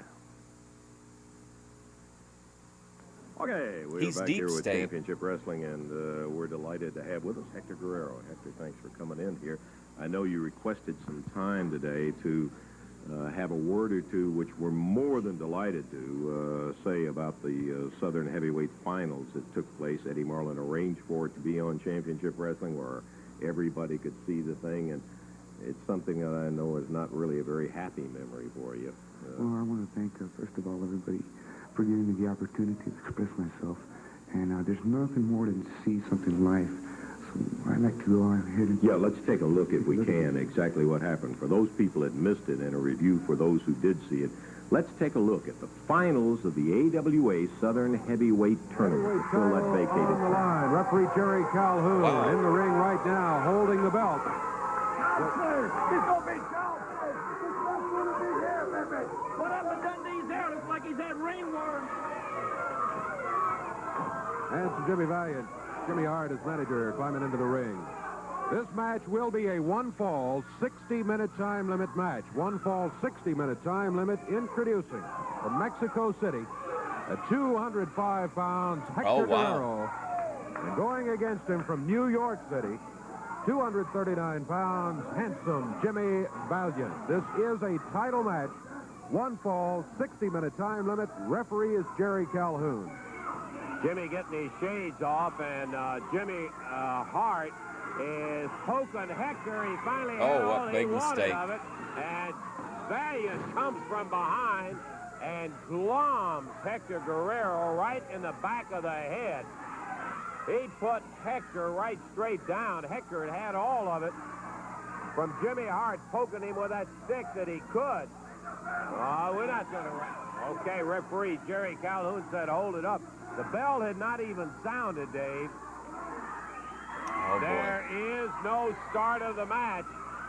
Valiant went in there. Ricky Morton. Apparently had something in his hand. I'm not ringing any bell. Eddie Marlin comes out. Hector Guerrero here come down, Eddie and Marlin. Gilbert and Koko Ware out trying to help Hector back up. Hector still shaky. He fell back down to his knees as he was trying to get up. Eddie Marlin saying, wait, you don't have to go right now. Hold it up. Yeah, Hector Guerrero. We can put another match. Handsome Jimmy screaming, ring the bell. Yeah, I bet you'd love for him to ring the bell. Hector is pulling away from Where did Gilbert and G-Thanks go? He Koko came Ware. in like a hurricane and then swirled out. Eddie Marlin has already said we can hold it off, that we don't have to start the match because Valiant hit him, Davey, before the bell ever sounded. And the referee, Koko and Eddie Gilbert gone. I can't believe Hector Guerrero is going to start. Okay, we'll ring it. Bell and Hector Guerrero swinging. Handsome Jimmy just nailed. Guerrero's about to fall down, coming out to swing it, Jimmy. Big elbow from Handsome Jimmy. Oh, man. There's the cover. 1, 2, 3. Oh, boy. Boy, that was no test. That was no championship match. Hector, there was a question. Oh, you're at work? I thought you were at the dojo.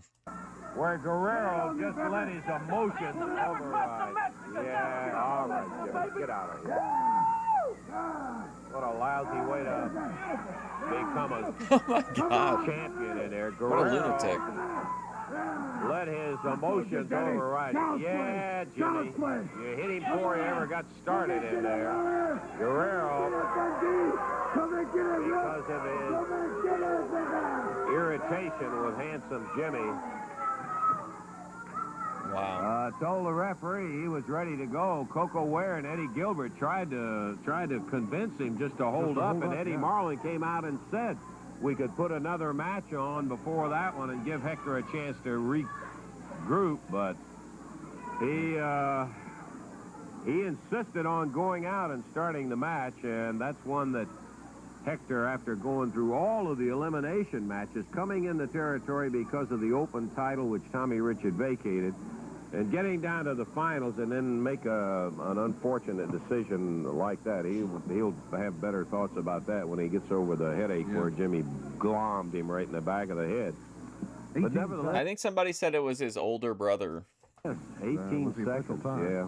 He's related to him somehow. Immediately took advantage. Hector came stumbling out to try to hit Jimmy because he was so hot at him, and it took no effort on Valiant's part to get out of the way and then just bang him around and get the pin. So the vacated crown is vacated no more. Once again, the AWA Southern Heavyweight Champion is Handsome Jimmy Valiant. We've got more wrestling action. We're going to be back to it in just a moment. Hector, I don't want to rub it in, but I'm sure that you've had some second thoughts since that happened. Oh, I've had a lot of second thoughts, and I'm going to say no excuses. There's no excuses. One thing you learn in life is to take your defeats. And I took that defeat, and I'll take it. It's made me a better man. It's made me more aware of what's happening. In Mexico, we have a lot He'd be a really good Gomez Adams, I think. Like in the United States. And one is el que se enoja pierde, which is whoever gets mad loses. Now, glommed? Are you asking, like, what does glommed mean? I think glom means, like, to attach to. I let my heart overtake my mind. And Eddie Marlin tried to tell me, and Koko Ware and Eddie Gilbert, they all tried to tell me not to do it. And to cool it, and to go ahead and, you know, recuperate and then come out. Right. But I let my emotions overtake my mind, and this is what happened to me. Now, this will happen to anybody, okay? But it happened to me. Now, there's another saying in Mexico. Oh, el ojo por ojo, diente por diente, lo que me hagas, te lo voy a hacer a ti también. Now, Steve Perry. Valiant, wherever we meet, whether it be, I'll get another chance. But wherever we meet again, it's going to be an eye for an eye and a tooth for a tooth. And I'll treat you with the same respect that you've treated me. Thank you very much. Good luck to you, Hector. Thanks. And unfortunately, we'll appreciate They're like, coming what a out. polite Good luck to you, guy, Hector quiet, Guerrero. We're going to be up in the ring with well-spoken action gentleman. here in just one moment. Let's take that up.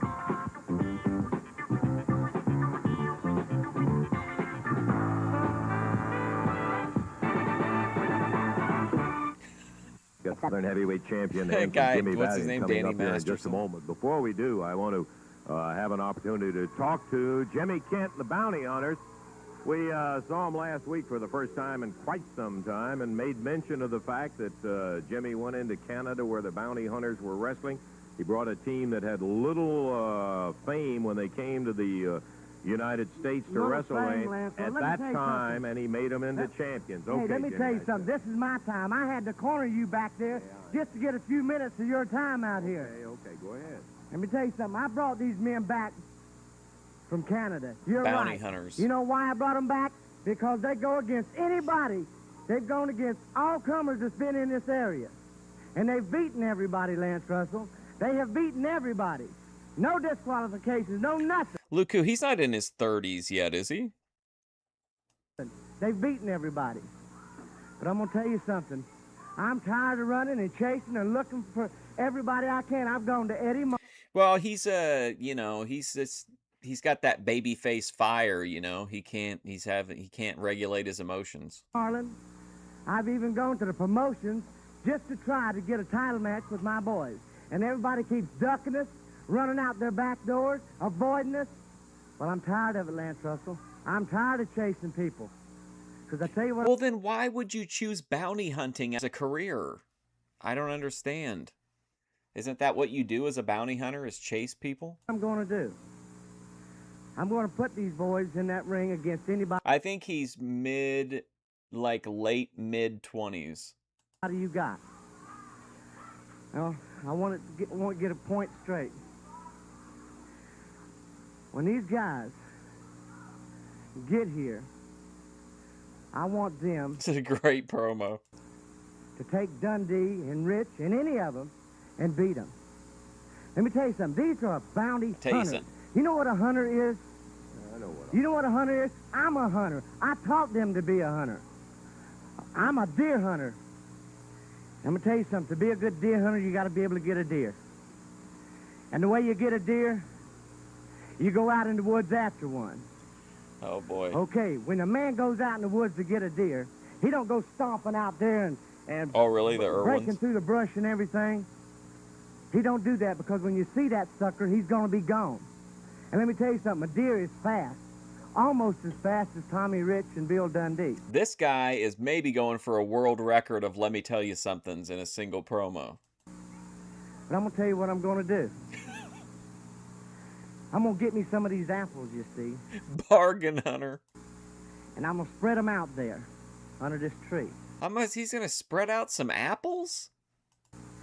And what old do? Who said that this guy should have like fucking 4 minutes of promo time? I'm going to get me some of these apples, you see. Yeah, he's going to get some apples. And I'm going to spread them out there under this tree. And when old Bambi comes walking up there and he looks up at me with them big brown eyes, I'm going to take that 45-70 and I'm going to blow his life away. Wow. That's how you get a deer. Yeah. Let me tell you something. I'm going to do the same thing. I'm going to put some apples out under that tree, and when old Tommy Rich and Bill Dundee comes walking out there... Old Wirefire's like, oh, man, look, superstar, I see some apples. That would turn into John Travolta, sorry. They're going to be hollering, I want a match with them bounty hunters. I want the bounty hunters. And Jimbo Kent's going to walk out there, and he's going to say, okay, boy. Horse shit is more like it. All right, bam, bam, I'm going to blow him away. This guy is awful, but he's also like entertaining to me. But like this is going on so long, nothing is happening in this promo. I'm gonna skin them like I would a deer. We're gonna take the belts from my boys. Now you hear what I say? Yeah, I think you've said it. You know what I said. Yeah, I know what you're talking about. And when they're ready, Jimbo Kent's gonna put them apples out there, because we're gonna get them. Okay, well, you go spread your apples. We're going up to the ring and catch some action in the ring. Back to Dave. Now we're ready for our bout here with Handsome Jimmy. Single match coming up here. That's Tom Maley in the ring and arriving right Uh-oh, King Maley. Russell don't go nowhere. Tell Lance Russell don't move, baby. I'll be back. I'll be back. All right. Here we go. Jimmy Valiant, owner of the Southern Heavyweight belt. This is a non-title match. It'll be one fall, 15-minute time limit. From Memphis, Tennessee at 190 pounds, Tom Maley on the right of your screen. And from New York City, 239 pounds, the holder of the AWA Southern Heavyweight Championship belt, Handsome Jimmy Valiant. One fall, 15-minute time limit match. Referee Paul Morton. Come on, Paul. Okay, Jimmy, what was he hollering about? Paul's got sleeves. Does that mean he's a member of the Blue Line Mafia? Yeah, I know he's hollering He something. said, tell Lance, don't leave, he'll be right back, or something like that. I don't know. Right away, Jimmy, out of that corner, Dave. Bam. You know, all I can say is, think about it. Man. Sopranos. They ran right into that upper arm cover by Handsome Jimmy. Damn, brother. Right with a hair and the referee hollering to let go of it. Big body slam by Valiant. Bailey up in the air again. Body slam by Valiant. Jimmy drops down. Cover. 1, 2. He got it. 39 seconds worth. There you go. Jimmy Perfect gets the win over match Tom length. Bailey. Yeah, he picked it up. Here, making my day here. 39-second win for Handsome Jimmy over Tom Bailey, as to be expected. Obviously a heavy favorite in there. What do you mean, brother? I got something to say. I told you just don't move. First of all, this Pepper Belly Guerrero. This Pepper Belly? Mexican jumping bean. Guerrero, you couldn't wake me up if I was sleeping. What a great insult. You couldn't wake me up if I was sleeping.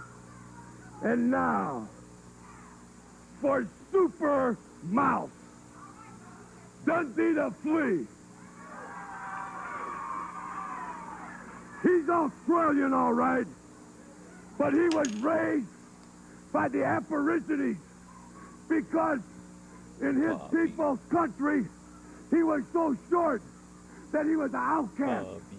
So only the Aborigines, they are no more than pygmies. They raised Dundee. Dundee, your legs are so short that you wear out the seat of your pants just walking around. Dundee. I don't know what it There's rumors means. going around the country that you can beat Handsome Jimmy and take this belt. There's rumors. Then I say this, Lance Russell. Instead of next week, next month, where there's only about 5,000 people in the arenas to see this, I'll put my title up, Superstar Billy Dundee, right now, where 5 million people can see it. If you got the strength.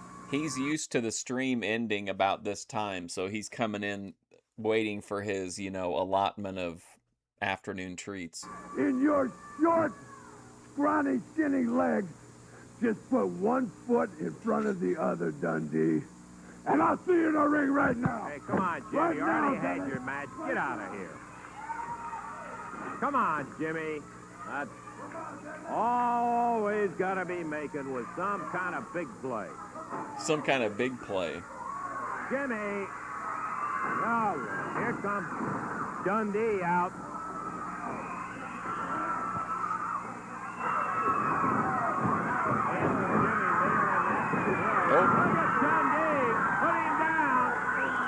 Also, just for posterity's sake, the double episode in the playlist, I thought it had the 27th, but it didn't, so this is actually February 1st.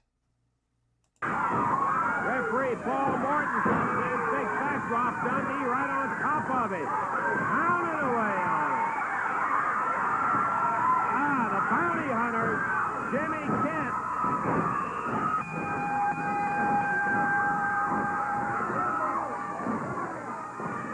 The bounty hunters grabbing Superstar. Valiant right on top of it. As the bounty hunters and Valiant. They're tired of chasing people. And Ken has got a pair of scissors. He's nailed of Bill Dundee. Dundee being held down by the Pistons Rich. Wow, old boy really snipped him. Guerrero going after Valiant. Rich going after Jerry Novak and David. Dundee up. Dundee's hair all over the ring. Is the bounty hunters and all finally take it off in there. Bill Dundee with his haircut. Billy. Hey, Billy. Hey, Bill. Hey, Dundee. Well, I guess, you know, with good reason. Which is the same advice I gave Bethadone during her relapse stream. I told her to turn the stream off and go to sleep, but she didn't listen. Bill didn't want to take time to talk right at the moment, Dave. I guess we better take a break and see if we can get this thing back down to order. We'll be back in just one moment.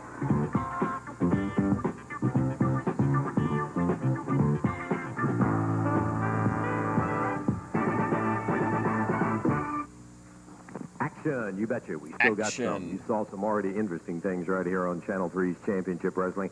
Lots more to come, and by golly, you'll sure want to stay tuned and see it. Opening Tuesday night, great card, 6-man tag match. Rick Morton, Sonny King, and Eddie Gilbert go against the Big Dream Machine, the Angel, and Gypsy Joe.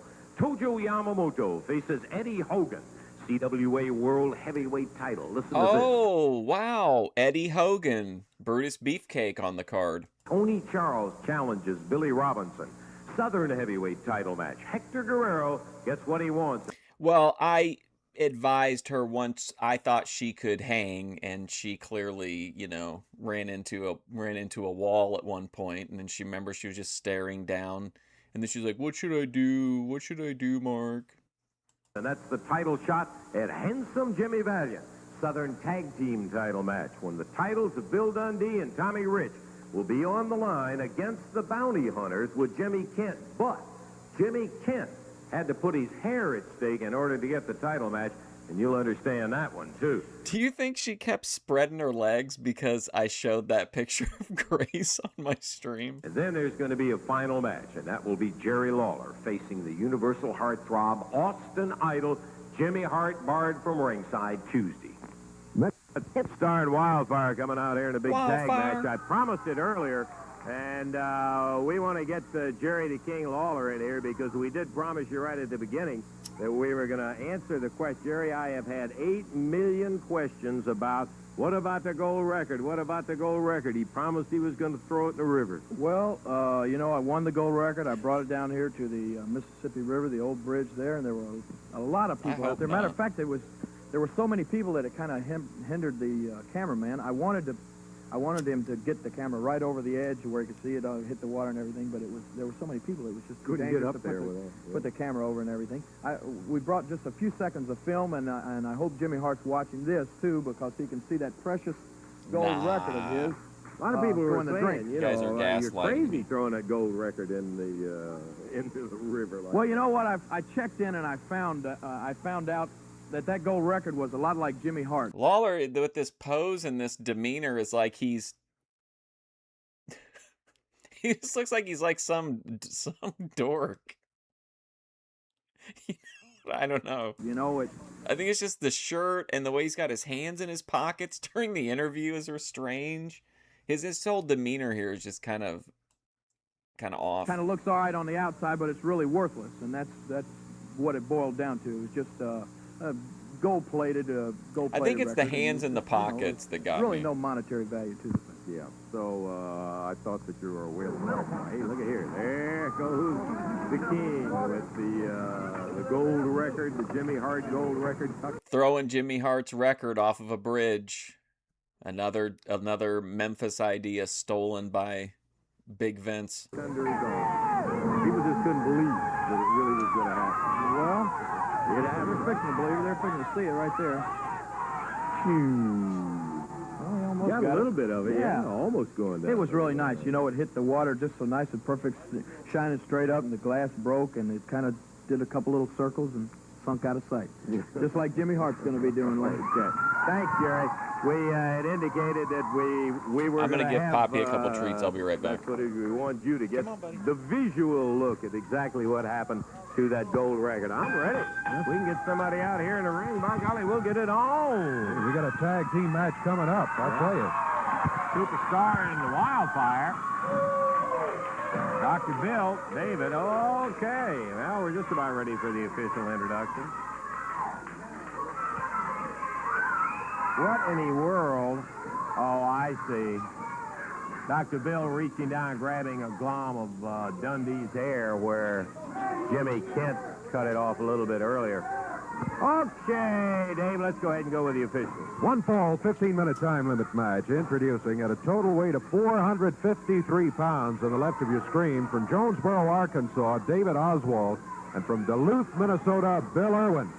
Going against him, total weight 442 from Australia, the superstar Bill Dundee, and his partner from Hendersonville, Tennessee, Tommy Wildfire Rich. One fall, 15-minute time limit. Paul Morton is the referee.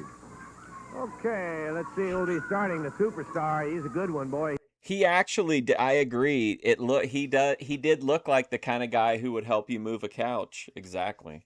He's steamed up, and he's ready to do it against the big doctor. What's up, Media Bell Hits? Time. Here we go, Dave. Dr. Bill Irwin against the superstar. Back on the ropes. Irwin firing the right hand, but Dundee blocked it and answers with a right hand of his own. Doubled fist. Dundee to the corner. The tag on Tommy Rich. Rich with a drop kick puts Dr. Bill Irwin on the mat. Irwin back toward his corner. He's on his knees saying, wait a minute. Time out. Slow it down a little bit. Tommy Rich wisely did not go into the corner after. You don't want to get too close to that Oswald Irwin corner. Irwin right forearm. Now whip across the ring. Tommy reverses on him. Somebody say rolls it down fired to the up mat. on Greg. Irwin on his feet. Hits the mat again. Back to the corner. And tags his partner. Here comes David Oswald.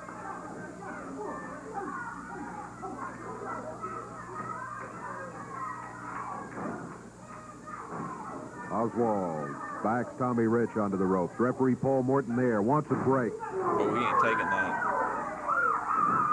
Did not get a clean break. It was halfway clean, but only because Tommy Rich blocked the right arm that Oswald was throwing at him. Tommy dropped his legs out from under him, and Oswald's on the mat. Tommy Rich with a face lock on him. Minute and a half gone. Tag on the superstar. Bill Dundee comes in. Turned Oswald around, dropped into the mat. Oh, wow. McHenry dropped some lore a couple hours ago, revealing that he's a trophy hunter on PlayStation. Off his face. Oswald, high in the air on the backdrop. Monkey flip by Dundee.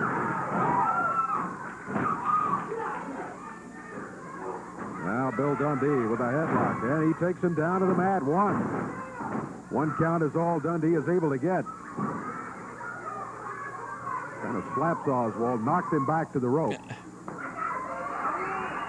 Oh, from behind, Oswald with a double forearm. Now Oswald holding him up. Dr. Bill Irwin after the tag, working on him. Irwin. So did Buffalo Bill. He needed help putting a couch in his van. Has Dundee on the bottom rope, using the foot to hold him there.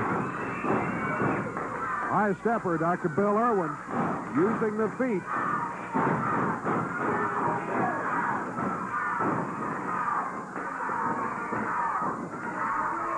Dundee whipped into the rope. Man, he got up for that.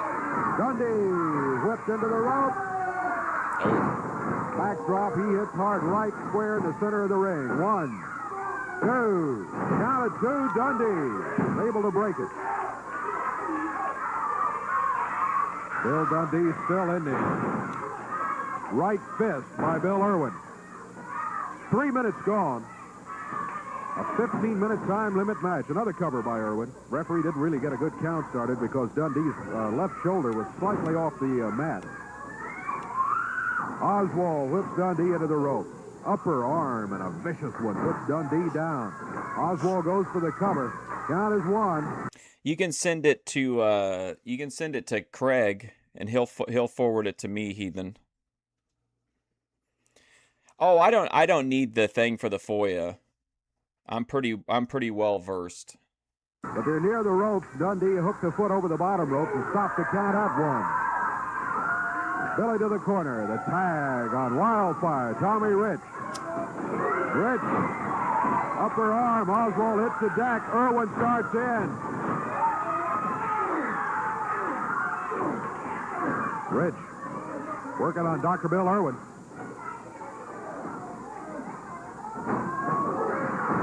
And they meet in the center of the ring. Bill Irwin and David Oswald. Oswald, the official. I've got to talk to him about getting an interview with Pompa. I got to really grill him on the facts. Man in the ring, Bill Irwin heads back for the corner.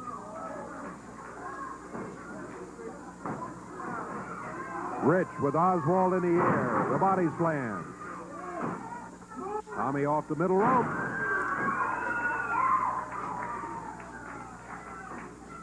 Oh, man, nice. Tommy sits down on him. Oh man, it's the little watermelon guy again. Thank you, Bob Brown. What a neat little guy he is. Wow. What a character.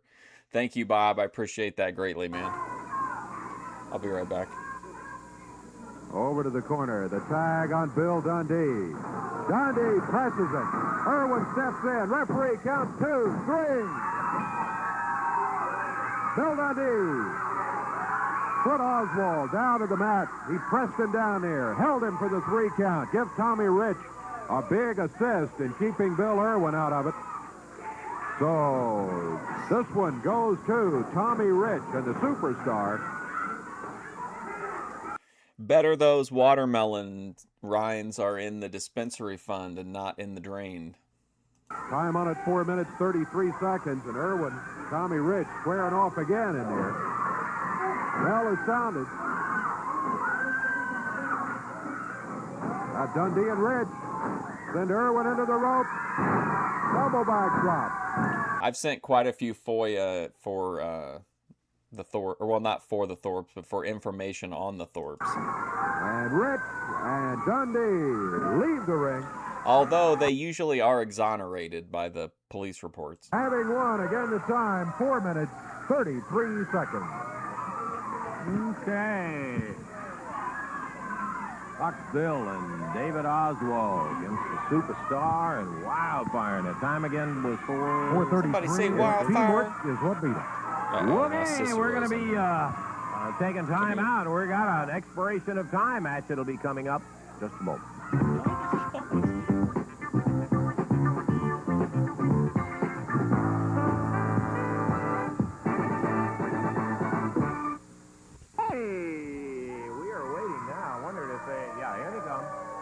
Jimmy Kent, the Bounty Hunters, coming in here. This is an expiration of time match, and boy, let me tell you, this is going to be the big guys against the little guys with all the speed when Morton and Koko Ware get together to take on these Bounty Hunters. Referee Jerry Calhoun in. I think we're ready now for the official introductions for our final bout, baby. This match is going to be to the expiration of time, introducing a total weight of 512 pounds. When I was holding him, he kept reaching his hand out. I didn't notice that he switched the thing. Their manager, Jimmy Kent, on the left of your screen from Tombstone Territory, the Bounty Hunters going against them. Total weight 414 pounds. From Union City, Tennessee. That rascal. Koko Ware and his partner from Nashville, Tennessee, Rick Morton. This match to the expiration of time. Referee Jerry Calhoun. Okay, the Bounty Hunters peeling off those jackets, as well as Rick, and Koko is ready, and Jimmy Kent is getting close to taking a seat. We're about ready for action as referee Jerry Calhoun says, make your mind up one of them. And here we go. We're ready to go. Bell time on the opening call of our expiration of time match with David Novak Jerry and David brothers. This is a good, interesting matchup. The Bounty Hunters against Ricky Morton and Koko. Starting out against Rick Morton. David, a very large guy, but Jerry is even bigger than David. I don't know, his total weight is in excess of 500 pounds. Yeah, easily. 5'12", but they were big when they were here in the past. But since they've been back in the area, they're huge. They have really put on a lot of weight in the last couple of years. Rick Morton, Koko Ware. They look kind of Billy Jack. Giving away a lot of that weight. They're going to have to depend on their speed in order to be able to cope with a much larger bounty hunter. I feel like this guy looks like a full-size version of Lord Littlebrook. Rick in with an arm bar on the bounty hunter. Referee Jerry Calhoun watching to see that it is all That was legal. my cat. He slid under. Beautiful drop kick. Came right up, and that's the kind of move that you're going to have out of Morton and Ware to be able to handle him, baby. You're right about that. And Rick Morton, we've said before, when it comes to pure scientific wrestling ability, not many people can stay in that ring with Rick Morton. So he's going to have to use it today against all that size. Good reversal right there. Took advantage of the weight of the bounty hunter. Whipped him around. The hip toss took him over and down. But they're both back up on the feet, circling to the center of the ring.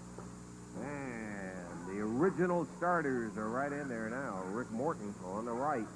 The bounty hunter, David Novak, on the left. Lord Beagle. Jerry Calhoun. Championship Wrestling in an expiration of time tag match. To the rope. Woo-hoo-hoo-hoo. Tag out. I'm not getting involved in EFD $306. There's no place for it here on my channel, okay? Koko, and he met him coming in. Over the top and down, reverse face lock. Koko chin locks him, but he's pulled out of it by the hair as the referee breaking it up. But that gave the bounty hunter a chance to tag his partner. Come on, Koko. And in comes big Jerry Novak. Standing side headlock on Koko. What about BJ Novak from The Office? Jerry by himself weighing in at over 270 pounds. I think it's about 279 pounds that Jerry weighs by himself. And that may be slight to the little boy. He looks like he's over 300 pounds. He is really big.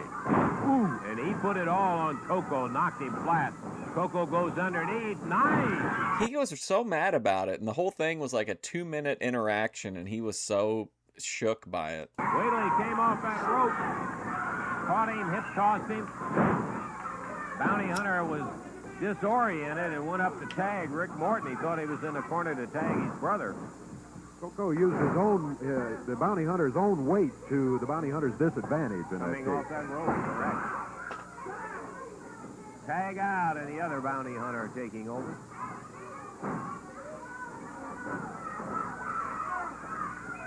Whoop. Koko! Straight back up, drops him down on that leg. He takes it over and pulls him to the corner, tags Rick Morton. Rick comes in, steps over. Yeah, and I was drops. like really, I felt like I was pretty like kind. You know what I mean? I wasn't like agitate. I wasn't trying to agitate him.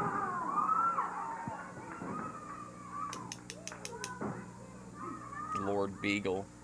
Referee checking Yes, to be Lord sure that Beagle. both Koko and the other bounty hunter in the corner. The peasants, speaking of EFD, have been removed from the chat. In fact, everyone's been removed. Morton Only the inner council remains. drops down again, this time with a knee. We're about 3 minutes, 45 seconds into the first ball.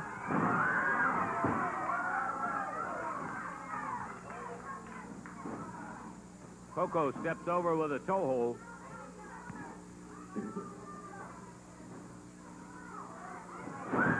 So it's 4-minute mark. The outweighed pair of Morton and Ware have done very, very well.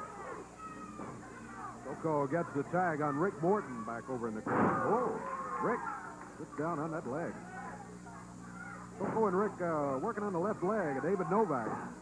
Boy, that always bothered me right there, Dave, thinking about it. When they go to the outside with that toe hold, because it really puts more strain on the knee than anything does. They got to protect Lord Beagle. Referee having to run Jimmy Kent back into his chair. He had come down the line. He faces many. He has many enemies. Koko, and Koko takes over as he drops Quickly down round on that Lord leg Beagle. of the bounty hunter. They're trying to soften it up. Koko springs it and kind of to the outside also on that one. The bounty hunter rolls to the corner. He can't make the tag, and the referee signifies no tag, no inner. Referee again trying to run Jimmy Kent back to the chair. Kent just wandering around down there on the floor. Very obvious, though, just trying to distract the referee so Jerry Novak could do what he did, come in from behind and nail Koko. He drops the knee down. The referee is saying, okay, get back out. I didn't see any tag.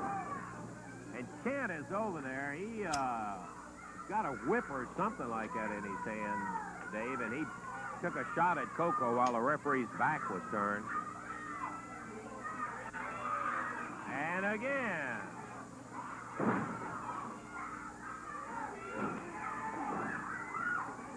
Rick Morton trying to break up this double teaming of Koko. And it works to the disadvantage in that the referee's over there between Rick and the bounty hunter, while the other bounty hunter and Kent are teaming up on Koko with Kent swinging from the outside. Being very sure that the referee is across Good the old ring Lord and not Beagle. looking. He could have been a homie.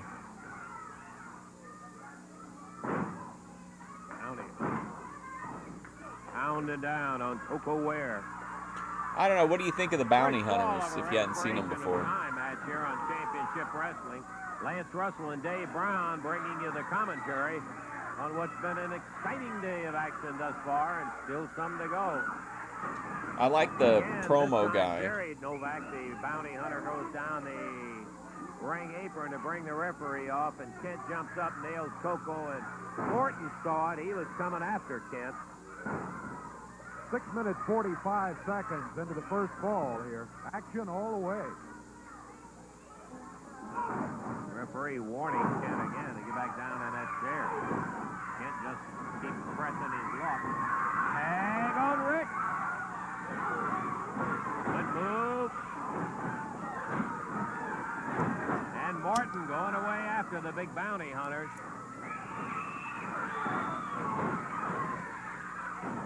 Jerry Novak trying to get a double-handed chop on Morton. They look okay. But They he look got like, caught underneath the weight. you know, tough guys, And I the guess. referee sees Kent this time. Disqualification on Jimmy Kent for interfering from the outside. Oh, no. Kent kept pressing his luck, and the referee caught him, disqualified.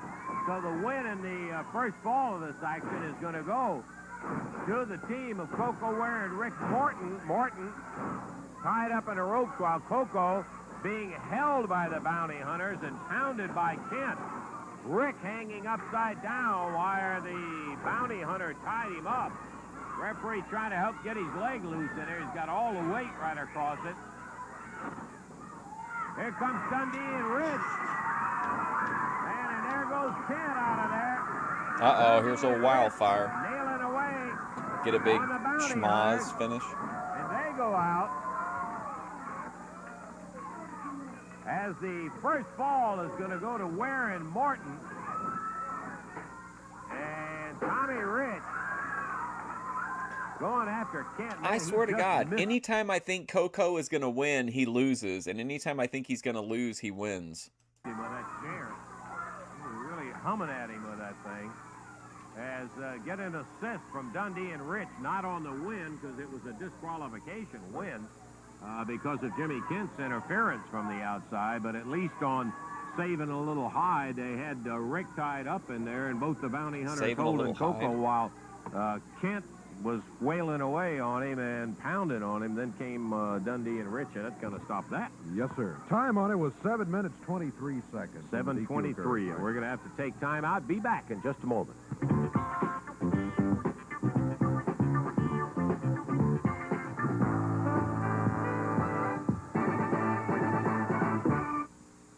All right, we still got some action to come, and we'll want you to see that coming up here on Championship Wrestling in just a moment. Well, we told you Tuesday night. What a night of action. The Lawler Austin Idol match got a Southern heavyweight title match with Guerrero taking a crack at Handsome Jimmy. By golly, you've got a CWA World Heavyweight Championship match. Tony Charles challenges Robinson and other matches. Plus, one that is really going to be wild. The superstar Bill Dundee, Tommy Rich go against the Bounty Hunters, Jimmy Kent. And in this one, the title's on the line. Jimmy Kent's hair is on the line. People, I think, understand what happened, Bill. That's right, Lance, and I'm just glad I kept walking when you told me to come on back, because I might have done something or signed for some kind of match that I'm regretting now. Wildfire and a superstar had a couple of days to think about it, and Jimmy Kent's the one that involved the hair, so we'll just keep it going. You're right, Jimmy Kent. You wanted a title match, but all you had to do was ask Jack, and you We got room over on the side there. We could get, well, maybe they want the big wildfire reveal. We got it, because we told you we wasn't ducking nobody. But you want to do it this way, well, that's okay. Now, Tommy and the superstar, we talked about it, and your hair's on the line. And we're going to beat them two great big bounty hunters, and when we do, you're going to climb up into that chair, and the barber's going to take all the hair off the top of it. And when he's through with you, I'm going to take all the skin off the top of it, and that's a promise. Boy, that's going to be one tough night. You know, Lance, it wasn't my hair. Oh, wow. No wonder they wanted the reveal. What a vibe. Superstar, because that's exactly right. It all blew up in Jimmy Man, imagine going into Kroger looking like this, man. Face is what it amounts to. Forget it. All he had to do was have the guts to come to us and say, hey, my boys want a Southern heavyweight title. But he couldn't do True, no increase in ticket prices, hopefully. that. So now then his hair is on the line. You know, and the people right there in Louisville, they've been behind us ever since the Superstar and Wildfire got back together. So Jimmy Kent, you better be ready, brother. You better get them boys psyched up, because the Superstar and the Wildfire, we didn't go off the deep end. We just got fired up, and we're coming to Louisville fired up. Yes! And you know, when it's all amazing over Jimmy Kent, and you got psyched up, because the Superstar and the Wildfire, we didn't go off the deep end. We just got fired up. Somebody say fired up. Fired up. And you know, when Let's it's all go. over Jimmy Kent, and One you more got time. psyched together. So Jimmy Kent, you better be ready, brother. You better get them boys psyched up, because the Superstar and the Wildfire, we didn't go off the deep end. We just got fired up, and we're coming to Louisville fired up. And you know, Yes. when it's all over, Jimmy Kent, and you have to sit down in that chair and get that head shaved off, I want you to be thinking about it. You know, he was talking about shooting a deer. Well, only Tommy Rich promos are like, to me, like Black Fly grape is to methadone. skinning that's going to happen in Louisville is the Superstar getting you down after they shave your head and skinning you. We didn't go off the deep end. We just got fired up. Our expiration of time did, in fact, And I'm expire. coming to Rhode As a matter Island of fact, fired we up. went out with a doggone good action-packed one with Morton and Ware. It went one fall, and by golly, the disqualification meant big things for Morton and Ware in that bout with the Bounty Hunters in there. Yes, it did. It was just one of those situations where Jimmy Man, Kent, what a great he's promo. always dangerous. You got to keep your eye on him, and referee Jerry Calhoun did just that and caught him using that object, whatever it was. Missed him a bunch of times. Yeah, but he By caught golly, him finally that caught one him. time, Bet you he did. that just wrapped it Disqualified. up right there. How about the rest of it? In the rest of it, handsome Jimmy Valiant in here defeated. I think I'm usually too high to actually clip the stuff that I say I want to clip, but I think I want to clip that Tommy Rich interview, and I think because it's so close to the end, it'll be really easy to clip. Tom Mealy, that was Like, I just should- a little I over should be able half to a minute. remember to I do had that. no trouble in winning the match. It was Bill Dundee We didn't go and off the Tommy deep Rich end. as a tag team, just got and looking fired good as up. a tag team. Super teamwork from them as they defeated Dr. Bill Irwin and David Oswald. And I pointed out, I think, at the end of that match, that teamwork very well may have made the difference in that May one. have They were working made the with each dream other work. and won it in 4:33. The Bounty Hunters going against Rick Morton and Koko Ware. Disqualification occurred after 7:23. So Rick Morton and Koko Ware are the winners of that expiration of time match. Yes, sir. And a couple of other interesting sidelights. Dundee lost some of Few locks of his hair. hair as Jimmy Kent got the scissors to him. And we heard some interesting comments and charges from the Universal Heartthrob, Hey. Austin Idol. That was a complete and full day of championship wrestling action. There will be another next week for Dave Brown. Until we see you then, this is Lance Russell saying bye-bye, everybody. All right, guys, I gotta go. Thank you for hanging out for Memphis Wrestling. I will be back in I don't know, probably it's 1:07 here. I'll probably be back at 2:30, and we'll do a quick afternoon stream. But thank you for hanging out. I appreciate it. If you just want more wrestling, Tuesday XPW, Wednesday JCW, next Friday we'll continue on in 1981 Memphis. But thanks for hanging out. I appreciate it. Thank you for all the gifts, the watermelon rinds. You can always throw those in my yard. Thanks for hanging out. I'll see you later.